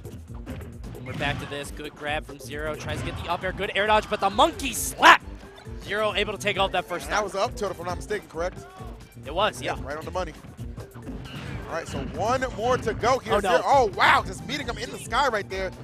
He put himself in a bit of a precarious situation. No, Larry. We're going to see it again. Yep. Stop it. What are you doing? He just keeps letting it go. The thing is, you can't get out of it fast enough, so you know you're going to take a punish. Right. You're just hoping something happens. He's just content with it, man. All right, good follow-up right there. Saw Zero's escape options and had him well covered right there. Well scouted the up smash, perhaps what Larry needs to kind of smash his way back into this set here. Trailing 2-0 right now, on the brink of elimination. Making risky plays like that, man, but not paying off just yet. Yeah, he went for something wild. Zero knew to recover high. That has to be what Larry is thinking right now. That fair footstool. Zero's going to jump high every single time. Right. He's able to catch him with that. Could it be the difference? Oh, no. This could be it. He gets the up tilt. He's got to watch air dodging, but Zero with the aggressive option. He knew right there, man. He knew not to give him the air dodge because in that situation, remember, Talent City, man. Talent City, that lower ceiling, not going to do himself any favors. Oh, my Lord. There every single time, the utilization of these nairs have just been so masterful. And I'm surprised he didn't wait for the air dodge right there. Larry gave it to him a couple times there. I don't know if he'll do it again, though. It'll be interesting to see the interaction if it so comes to that. Oh, he's able to get out of the up air with that forward air. He gets hit by the down air, but he does not get into up smash position. Larry does not commit to it. Right now at 128%, but Zero is not out of the woods yet. He's looking for it here. Larry, though, looking for an opportunity. Going high right there. He's done a good job covering that landing at times here. Zero able to escape. Banana in hand, just flinging it out there. He's going to roll over to it. He's just going to throw out these aerials. He's just got hitboxes everywhere. Exactly, looking for any move to just really just get him off stage here. That was a little risky, though. Lucky for him. Larry not close enough. Almost. Zero trying to find his way back to this. Slowly losing control, but he does get that roll. Back throw. That is so scary right here. All on the line for Larry, but Zero, no hesitation. Only decisive gameplay, and that will be a 3-0. And yet again, Zero handling Larry Again, hasn't dropped a set to him since Abadango Saga. Has been quite a while, and it looks like that streak will continue. And you saw the consideration as Lariat was trying to recover. You could almost see it in his movement. Do I side B? Do I go for the illusion, or do I go for the Foxfire? You don't really know what to do against Zero. I mean, he's punished the illusion so many times that side B to the ledge. He had the forward air ready. Either way, Larry just really ran out of options there, and it was game over for him. And I almost want to say there was a little bit of hesitation when he was on that left side, thinking about which recovery option to do, because he really picked the one that really just set him up for failure, having to come up at that angle, and Zero just perfectly timing that forward air to just seal the deal. You have to wonder if he picked something immediately. If he just went with anything, even if it was the wrong option, he might have been able to do it. Just to try and get back to the stage. Like, that light the stock hesitation, alive, exactly. It was just a little bit too late, and we're going to go ahead and show you guys some replays. I'm sure that's going to be in there. Go ahead and cut to that. All right. So look at this right here. Larry, again, the honorable player he is. He says, you know what, I deserve to get punished. Just keeps that rapid jab, boom, up air. Pretty ridiculous right there how that one ended. Definitely the road less traveled there for Zero, paying off. Oh, look at that down air. Again So and again, many, aggressive options every time. It's paid off for him every single time here, and just as quick as they come out of that down tilt. And This is right the here, moment. Yeah, this was right there where I think Larry had a little too much hesitation in the option he selected when coming back to the stage, because that set Zero up perfectly, and you know somebody like Zero, he's not going to drop that. Absolutely, No yeah. way. And when somebody has your number that much, I really don't think it's a stretch to say that Zero was ahead of Larry at every opportunity, just totally outplaying him in all of those games. The first one was a little bit closer on Larry's side, and he always looked like he was on the verge of a comeback, right on the cusp, but it was just not meant to be. It's those one or two steps that truly are the difference maker right there. Yeah. And, you know, unfortunately for Zero, or for Larry, I should say, difference maker between third place. So, well done. Zero gets himself a little bit of a rematch coming up here against the man who put him in loser's bracket. It had to end this way, didn't it? It did have to end this way. So, who other to take it away than the one and only D-Disciple? Take it away, my guy. All right. Welcome back to Grand Finals, ladies and gentlemen. This is literally what I call the Wii U version of our Armada versus Mango. Working on a three-peat. Can I get Cloud9 Ally on stage?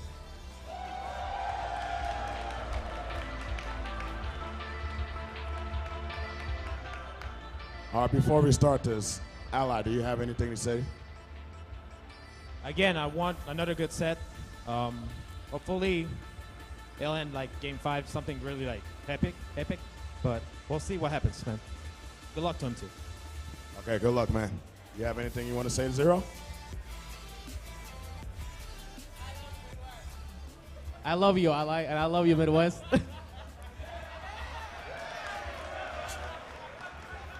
If this was the elections, my man would lose right now. All right, let's get Grand Final started.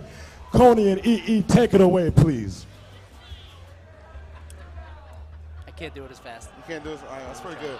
Pretty good with it. I don't think they're fans. I don't think they're I don't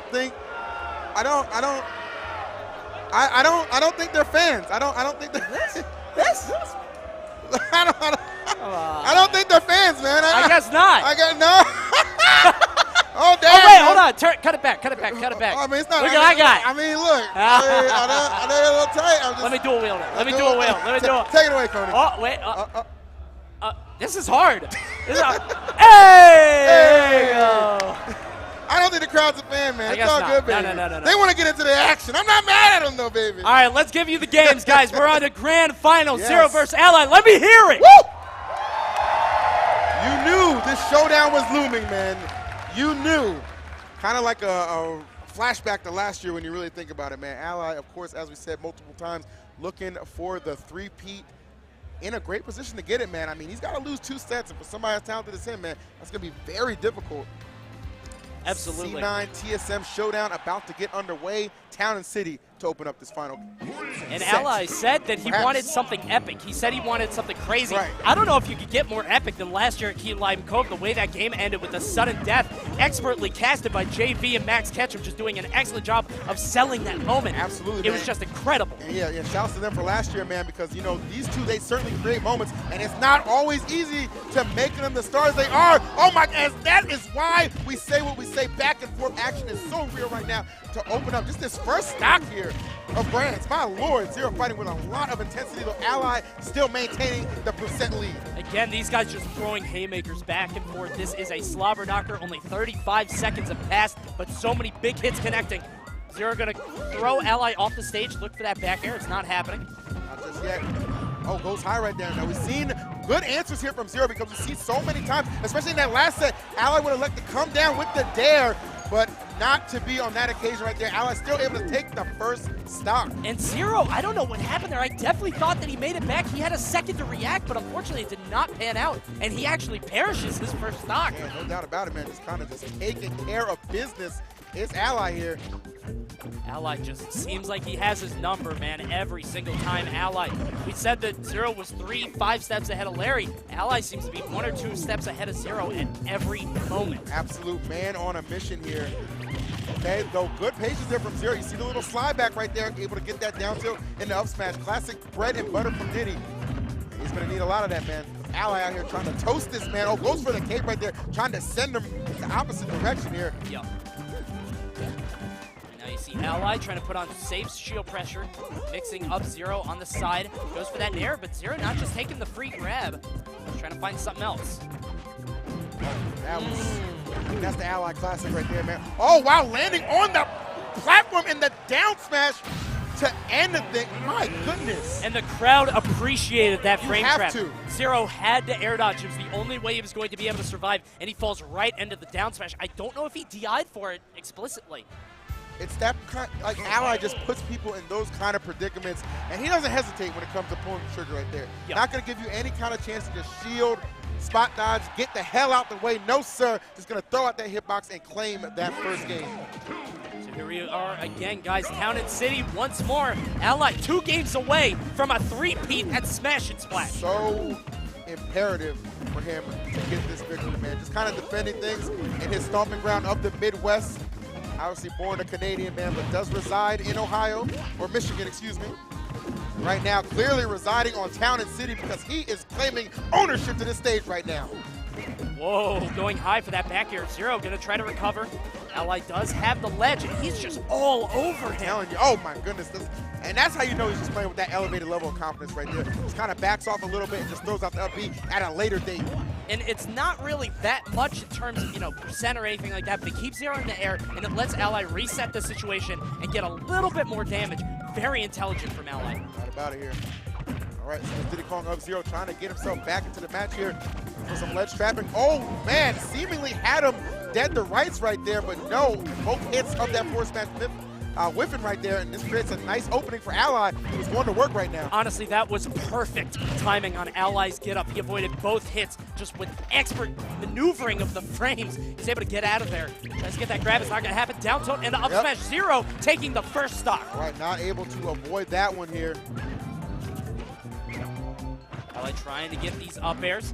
Double K. Oh my God! And that's kind of the little juke that Ally does. He makes you second guess what option you should pick to get out of that situation. And because he does things like that, he can make those clutch plays right there and get a big time up smash. Just so good, man. Just such a deeper level of gameplay. Really just gotta appreciate it. Ally just so smart with the biggest brain, with the biggest up smash.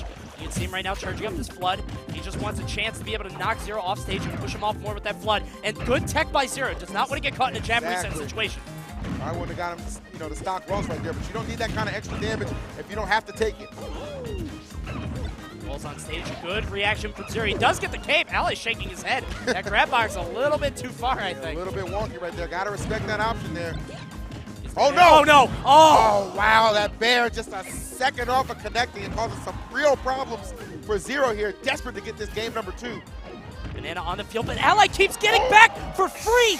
He keeps getting back on stage. So many people struggle against Zero when he gets them on the ledge. Ally just takes over the stage again. Exactly. You can tell, man, so many battles between these two guys, man. At some point, you just get a feel for how to avoid those tricks that have been so problematic in the early going here. Backdoor, yes, just trying to get that stage control. An incredibly intense finish for this game again. And notice, waited to the last moment right there to really pull out that banana. Oh, Zero, got to be careful right there with the options he picks. Another backdoor, yes. This man content to just take control of the stage here and put the pressure on Ally. We're going to come back here. Oh, one to jab right there, the forward throw. There it is. I think he was looking to jab, or either just jab, get the back throw. I'm telling you, you're lucky the camera wasn't on me because I was spinning both fidget spinners just wildly. My anxiety going off the charts right now just watching this game. I couldn't control it, man. Oh, my goodness. Awesome stuff from Zero. Barely clutching it out, and you know he's got to have nerves of steel to be able to do that against Ally, his demon, the man who has lengthened his set victory in this tournament just only minutes before. Not about it, man. I mean, you know, the last encounter at DreamHack, you know, before this tournament, it was indeed against Zero who eliminated Ally. Of course, Ally here looking to return the favor on his way again to the legendary three-peat, and what a legendary performance both these guys are having here as we're set to combat here in Town and City yet again for game number 3. Oh. Here we are again. Ally doing a little bit worse off on the start. Zero, again, very surgical, calm, cool, collected, and I think that's what he needs against the, you know, this chaotic flame that Ally is. I'm telling you that, and that's those situations you don't want Zero to be in. When he just starts to feel himself and the confidence is just kind of oozing out, he becomes that much more deadly and that much more harder to stop. So for Ally, man, this game right here is that much, you know, more pivotal for him to win. Absolutely. There's the up air at the top. Zero slowing down the pace considerably. I think he's at his worst when Ally's just kind of trading with him. They're both just slugging each other. Man. They're trading hits. Zero is having no more of that. He's standing back, just waiting for Ally to do something, and then he's punishing it. He's doing exactly what he needs to do versus Mario. It looks very much like he's playing the character and not the player. I'm telling you, man, that slugfest is definitely, you know, come a little one-sided right here. And it is Zero who is just exploding on Ally right now, whose options are just being very limited and cut off for the most part. You see a grab right here, so you can expect a ton of damage to follow, but still Zero with the stock lead here. And this stock hit he has right here, still not in that much danger, man. You think 83%, not too much to have to worry about. That's why you see Ally trying to raise it up a little bit. Oh, he really wants these forward smashes. And the thing about Zero, he's not doing retreating aerials, which is what Ally is looking for. He wants Zero to come at him with a forward air or a back air and kind of back up. No, Zero is all inning, and he's going all the way in, and he's able to stop that forward smash. That has been the difference maker here, man. We saw, you know, as you said, you know, those retreating aerials really did cost him quite a bit in a couple of those earlier sets, man, but just kind of readjusting the game plan, assuming so much ground control, really, is what we just saw right there in that game number 3, and it is a tremendous one there for Zero, one away from getting this reset. That looked like an easy 2-stock for Zero. He only had 100%. He had 2 stocks left, and he, again, looked like he's playing against Mario. He's not playing against Elliot. He's not playing against Ally. He's not playing against his friend. He's playing against the plumber himself. No doubt about it, man. All right, so some consideration here for Ally. Not just Town and City again. I can't imagine we're going to go back to Town and City. I feel like a change of scenery is absolutely necessary. Is that Vanessa dropping off some cheesecake? Definitely cheesecake. There we go, guys. Final destination. I think Ally wants this to stop Zero's landings. Wants this huge stage. He wants to kill Zero off the top with up smash because, like we said, Zero gets hit by that a lot more than other players. Ally does have a pretty good ratio of landing that. The only problem right here for him is he can't land on the stage. Zero with just such an aggressive nature right now. You see him just swinging right there, just going for that forward air, just content to just get him off the stage and just add on this damage here. Ally falling prey to some of that good ledge trapping and edge guarding that we know Zero to be famous for. It's just a lockdown. I mean, once Zero gets his sights on you, it is so hard to get out. It's like a fighter pilot. He's just locked in, and there's nothing you can do. Look at this. Really now fight or flight here for Ally. Pretty much just choosing flight. Oh no. Zero But. Yeah, oh wow. Okay, I like it. That was a little clever right there because it kind of switches up the option there. Picking maybe the unconventional one that Ally was not expecting here. Excuse me, Zero was not expecting. Oh, but look at this, a 60% difference. Oh no. This is bad for Zero. Ally getting so much range and answering back with that forward smash. How many times have we seen him looking for it, and what a time for it to come in big right there, trailing almost 90%, and now to just take the lead and just storming back here against Zero, trying to not only wipe out those stocks, but wipe out that confidence that he may have gained. Got all the momentum that Zero has attained over the past game and a half. It is all for nothing after that forward smash. Oh my goodness, and again we see the answer back. Reads the monkey flip, gets the pivot grab. Oh. He's off stage. And he is, man, off stage, but coming back here. Ally clipping him right there. Great dash attack, charging up that up smash. He's looking for the ender right here. What a shift in momentum we've seen over the course of this game. Ally always just barely out of range for Zero. He's got him off stage, gets the fireball, tries to get the stage spike. Extra smart from Zero. And he's just right there waiting for Zero to pick an unsafe option right here. Zero, though, so far doing a good job keeping himself grounded for the most part here. Not choosing too many aerial options, which I'm sure Ally looking to punish right here. Oh, so he scary. wanted that so bad. He needed it. There's the down throw. He's going to go for the forward air. That will not connect. I think he's trying to wait for the B reverse. Exactly. He's just trying to set him up to make him pick an uncomfortable option. Oh, that bear had it connect. It could have been the closer right here. Goes for the nair, a late nair, but drops a little bit too far. A little scary on that. Somehow Zero surviving all these interactions right here, keeping this stock alive. 147 looking to mount the comeback right now. And in dramatic fashion, might just get the job done here. This is playing so almost scary. Fearless, despite the percent deficit. Right now, there's the up throw into the up air. He waits for the air dodge. He does not connect. There's the back air on the side. Zero will survive, but he's in a very bad position. There he is. All right, the nair. Nice trade here for Ally. Oh, but that was a smart B reversal on the part of Zero. He knows he has to do that. I think he's looking for an up B. He's trying to commit to something. It's not going to happen. There's another up throw. Up throw. Not quite. Mario ain't got the juice like that, man. Calm down. Back throw. But perhaps. No. Wow. He wants an up B, I think. Not committing to it or an up air. A couple of options right here. If you can get a read on the air dodge, I'm sure. Oh, this is super scary to be in right now. Oh, not going to commit to the chase down here. Back throw. Zero as at 194%. Ally has to find a way off this ledge. It's like a puzzle. He's able to get back. And now Zero at 194. And he misses the grab. Is it enough? It is. Wow, Zero. That man's clutch factor cannot be called into question with plays like that. He just misses the option. He chose wrong. It became rock, paper, scissors at that point. And when he went for the grab, when he was trying to set up for the back throw for the potential kill, Zero punished him hard. Unbelievable play right there on the part of Zero, trailing damn near 100% and still brings it all the way back. This man determined not to take a loss 3 tournaments in a row. He is, you know, and that's crazy, right? For Zero, this tournament right now, 3rd tournament in a row on the line for him, looking to secure a victory. Ally looking for his 3rd Smash and Splash victory, man. Absolutely. A tale of threes right now. Zero has earned his bracket reset. So again, guys, the set has reset, both in losers. The winner of this best of 5 will be the winner of Smash and Splash 3. Okay. Zero looking pretty explosive yet again here, as we see him from the start. Those early combos, those grabs into aerials, so strong from Diddy Kong. You can see both these guys kind of spacing each other out. Ally probably looking for a forward air here, but no, he takes the safe damage. Very safe with those up airs. Yes, sir. Loving that. Great play thus far here from both these guys. Ally with a slight lead right there. Good reaction to both those guys. Double power shields is coming in. Long set like this, you know, everybody pulling out all the stops right here. Oh, yeah. You leave nothing in the clip. Leave it all out there on the stage. Yes, sir. You know, Ally trying to, you know, be very intelligent, try to think in how he's considering getting back on the stage. Doesn't want to take any unnecessary damage. Nice. Zero winning that exchange right there. Content to just notice Zero every single time, just once Ally off stage. I think you're realizing that the most time he's able to maximize that damage is when Ally is trying to get back to the stage. And good patience right there from Zero. Just really just doing such a good job at just reacting to Ally, having the perfect counterplay. And that right there is why he gets the first stock here in our opening game of Grand Final, set number 2. Yeah, we talked earlier. I said that Ally definitely has Zero's numbers. But Zero, I don't know if he had caller ID or something, but he's definitely got Ally right back here. Yes, sir. Oh, no. I wonder if that was an up smash or something. He had it guaranteed, but he falls through the platform with an up air. It's the safer option, but it could have been a kill.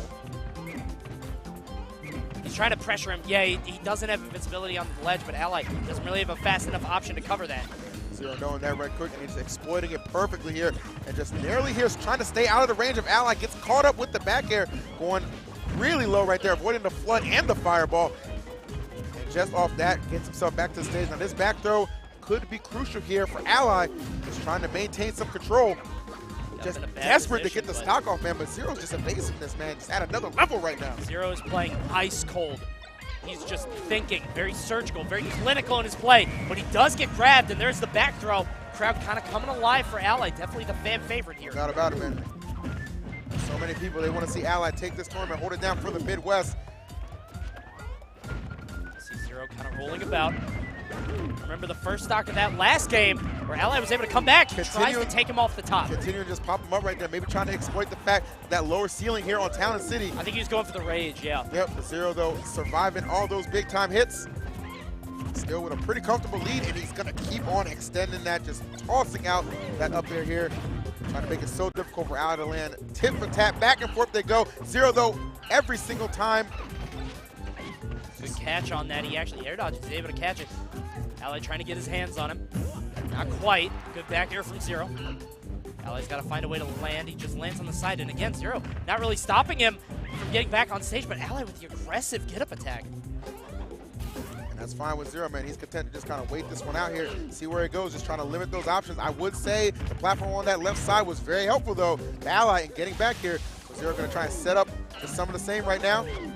I really like the idea of that flood to kind of make Zero cross a lot of ground, and that banana might have saved Zero from potential death, maybe. If Ally was able to carry him all the way off on the left, he's got to thank his lucky stars that was there. Yeah, seriously right there.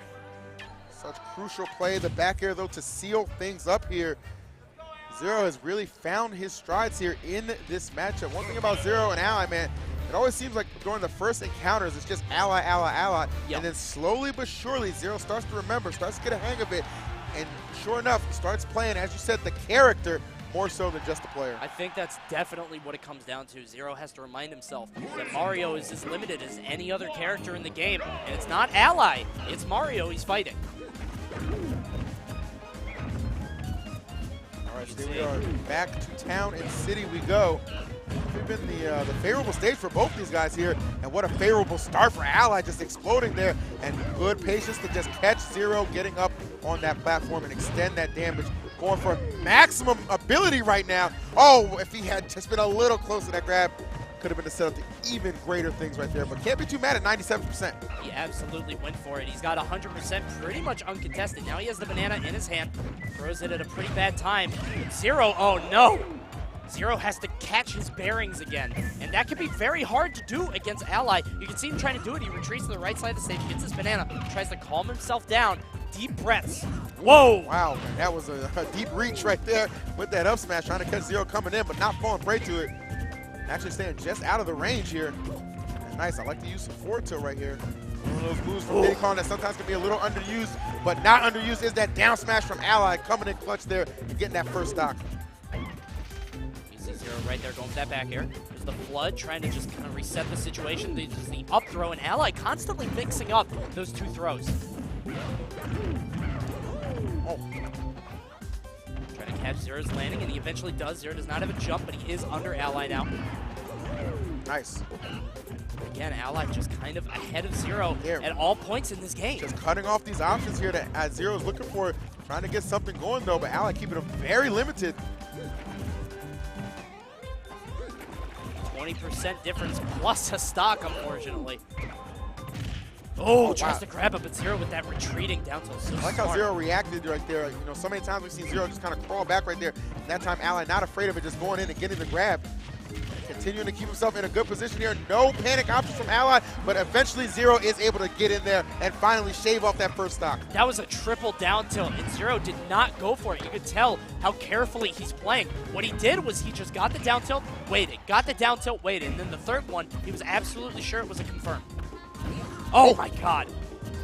Right in his head. Knew he was going to roll behind, barely misses as the punish. All right, trying to come through.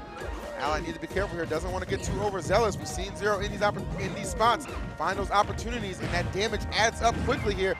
Good chase down, understanding where he's going on that platform. Snipes him out with the fireball. Could very well be the stock. Understanding it is going to be there. No need to put out another hitbox. He's not going to have time to make that recovery back. And that's so good of him. I mean, it sounds like an obvious thing, but you see so many players who get somebody in that position, and then they kind of overcommit, and they try so hard to stop them that they eventually end up saving them, giving them another stock. Sometimes you just got to go with the flow.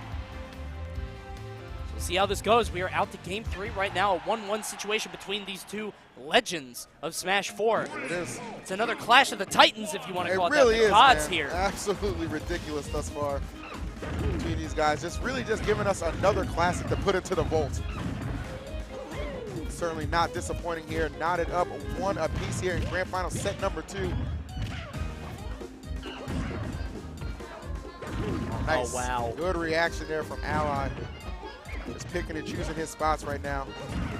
And it is paying off. Insane how the momentum has shifted so much during the set. During that one game, Ally just 3 steps ahead of Zero. We've said all these different steps ahead, but Ally just so smart right now. Tell you what, each and every one of those steps making the difference here. As we see Ally yet to even enter double digits. He's enjoying a comfortable lead here on Zero. Gonna put a little pressure on that shield and just get the grab too. All right, back throw, yes. Check, yeah, he just tried to put him out. Oh, Zero. Trying to call him out. Trying to put him in a coffin right there. And notice Ally has not gotten any down throw affairs. No way. Yes way. All the way down, in fact, off a back air right there. Great timing on the part of Ally. And he has put himself in a very comfortable spot to take this third game. I don't know if that banana was intentional, but if so, that was so smart. That was so absurdly intelligent to throw it out to cover Ally going for it. Unfortunately, it did not pan out, but I loved the idea. But unfortunately, it just didn't work out for him. Right now, Zero reeling. Yeah, seriously, a whole lot not working out for Zero right now. Ally finds himself yet again with another terrific lead. Oh! Ooh. So close on that one. Tried to follow him down, got him with the jab. Zero's able to make it back with those barrels. Ally at 91%. Not really at too much risk as of yet. Oh! Wow. I'll tell you what, if he got caught by that, that could have been pretty risky. Zero trying to keep this pressure on right there. That banana not going to do him any favors here. Trying to make it back to the stage, it can be so difficult sometimes. It really is, because every single time he's elected to just go high right there. Well, he went pretty high off that up smash. Oh, yeah. And that is terrific for Zero here, trailing 48%. We've seen him make, comebacks, bring it pretty close, but he's trailing about 100%. So this is an even better position for him to be in, getting a good call on that spot dodge. Again, just the fact of how long this set has gone, those habits being picked up by one another, and really is starting to just kind of shape up who's going to take this. Ally Zero throwing out those up airs, getting a small string. I mean, it doesn't seem like a lot, but that, oh no. Okay, he missed the tech. Ally might have been able to reach that with a super extended grab, but not quite. He's going to nair in place, gets the up air into the back air. He's chasing Zero. Oh. He knew that the platform was there. They both go all the way to the top. I swear he wanted to connect that up air and then just finish it with the up B, man. Had he not got that trade, could have been the end of Zero. Ally, I think he tried to pick up that banana on the ascent. Did not happen. Goes for the forward air. I think he was waiting for like a fair or something like that. Might have just been a misinput for an up air. Don't know. Right now, Zero, again, has slowed down the pace of this game considerably. Exactly. Just lets him collect his thoughts. And that's where he's at his best, man, where he's just kind of able to just slow it down and then collect himself and catch that second win here and bring it to a doable position. I think Ally trying to wait him out. Oh, my God. And that is the scary thing about Ally. Just the slow, you got to be, just the slow creep, man. The slow creep. Ally playing like a fencer. He's just like in your face, walking on the ground, looking back and forth. You wonder what he's going to do. He actually was playing sumo with Zero there on the left-hand side, trying to force him off. He gave Zero a little bit of stage, gave him some rope to hang himself with, and got him with the up smash. Yeah, what he did was give him a little bit of hope and then just snatched it right away there. Absolutely. So Ally one game away from that coveted three-peat here at Smash and Splash. Will he get the job done? I have a feeling the best in the world may have something to say about that. Though, if he does drop this, man, some people may start to question if he still is the best, man. Absolutely. Definitely questions will be raised right here. And if you've noticed, we've actually transitioned over to nighttime here at Town and City. It's been a long-ass set, man. It's been a long day turning into a long night. I'm telling you, sun's got to set at some point, man. Perhaps the hopes of Zero are going to set too, man, but trying to keep them alive here. Let's have the early lead right now. Of course, as Ally has shown, that can be so fragile when he gets his hands on you. Just one grab to make him so much of a deficit. And speaking of which, right on cue, the damage to follow, yes, sir. Oh. Exactly what you were talking about. All it takes is one grab from Mario to put on so much damage. Zero has been avoiding that so well in certain games and just getting hit by it constantly in others. All right, gonna retreat right there to the right side here. Oh, wow. That's really good reaction, too. Just saw Zero above his head and just come out the shield with the up air. Really smart play there. But we do see Zero still leading here. Now I got to be cognizant of that up tilt. Oh, and that quick turnaround, the quick release. I say it all the time, man. Nobody does it faster. Oh, look at Zero just absolutely menacing there. Ally trying to get the down air. Zero wisely air dodging on that. Ally's got to pull something out of his hat here. A lot of fists being thrown there.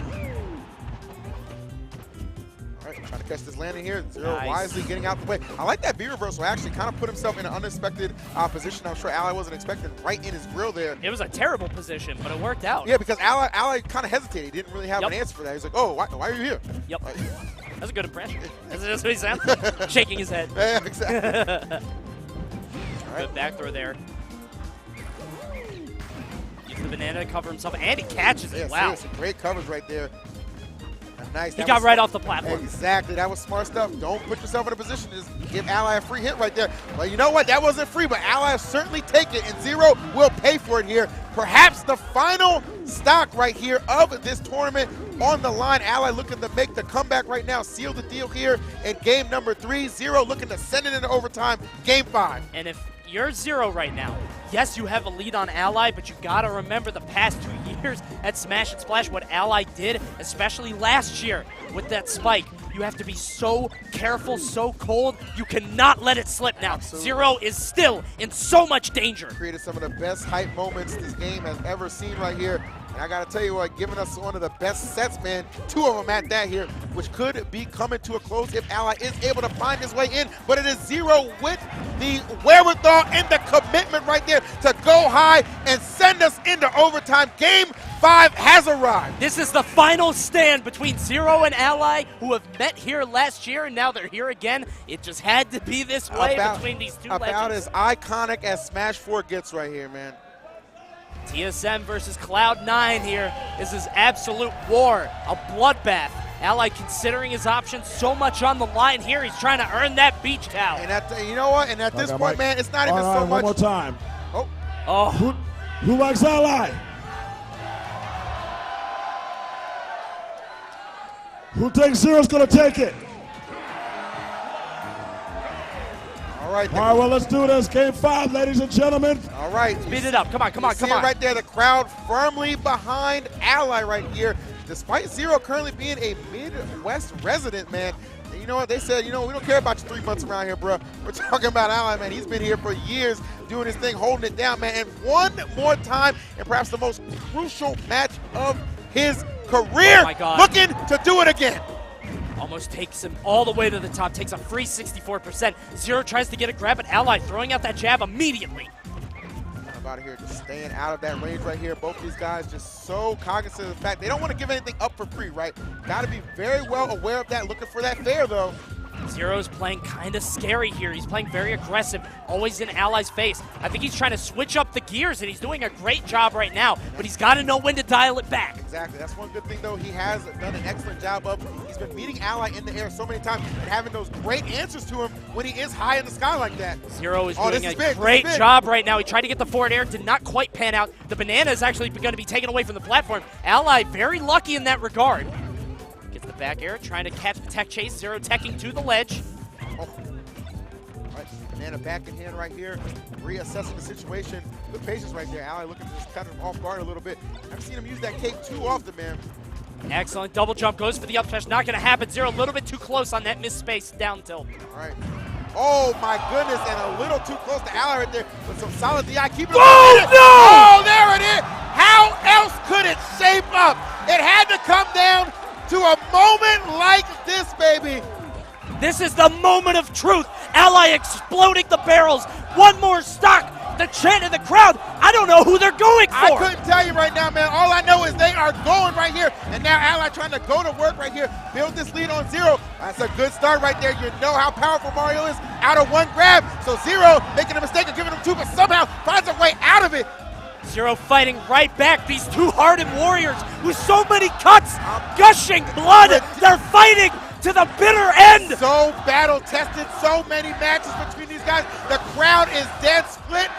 Right now, you can only imagine these guys' heart just racing right now. Somebody looking to take home the title right now. Smash and Smash 3, delivering on all cylinders. Right now, Zero on the ground. Ally gonna land. He's gonna get the up air. Oh, so close. I'm telling you, that's a scary situation to be in here. Ally just looking to get back to the ground. Zero, though, looking for the W, and he will take it. The best in the world is back on top. And D-Disciple right there with the hug. You already you know what it is. Very unfortunate for Ally, who bows his head in absolute respect. Again, these guys warriors through the ages telling you. meet in the Coliseum, strike each other again and again. Zero snatching the third smash and splash from Ally, barely taking the set. Down tilt up smash. Truly a match that could have gone either way, man. Down to the wire on all fronts, but it was one good confirm from Zero that would lead into the up smash and give him the victory right there, snapping that 2 smash and splash win streak of Ally. Absolutely insane. My breath, my heart. I'm telling you, man. Oh my God, I'm anxious. I'm anxious. I'll do it down here so you guys can see it. Oh my gosh, what an incredible set. I'm legitimately out of breath. I mean, seriously, man. I mean, you know, we talked about what an incredible tournament this was before we opened up this top 8, man. And you want to talk about not delivering. You want to talk about not the standard, man. That was some extraordinary play on the part of both those guys. That was incredible, guys. And listen, we don't have any replays for you, but what we do have. You got to live in the moment for that. Exactly. You got to live in the moment for that. You got to go back and watch that a little bit later over a nice little bit of food. You need all the context. And right now, you see Zero standing with that hard-earned victory, that tall. trophy. Yes, sir. The TSM chants filling the arena right now, and for good reason. What a hard-fought victory, and really kind of like reminiscent of that exchange that they had, you know, at DreamHack, right? It was, Absolutely. Again, Ally taking them out of winners, man, but when it really counts, comes down to the wire, Zero taking them out of the tournament and taking first place. Such an incredible showing. I mean, Smash and Splash has delivered each year with these incredible grand finals. And again, that explosion with the fireball into the barrels into the last stock. I'm telling you, Coney, I tell you what, sometimes, man, I do take a peek at the script, but sometimes I like to be surprised. Don't let anyone spoil that for you. Tell people to watch the set. Don't tell them how. Oh, all right. That was actually very smooth. That was pretty cool, That was impressive. I feel like he practiced that. There he is. The Scarf Lord has returned. And listen, a lot of people in the crowd pulling for Ally. You could tell he was the fan favorite. Nothing but respect for TSM Zero when he comes out the victor. Absolutely, man. And you got to give it up to Ally, too. So, I mean, really just gave us something to talk about for months to come, man. This is going to go down, I think, as one of the greatest grand finals you could ever see. I mean, that was back and forth action between both those guys. Such confidence exuding from both of them.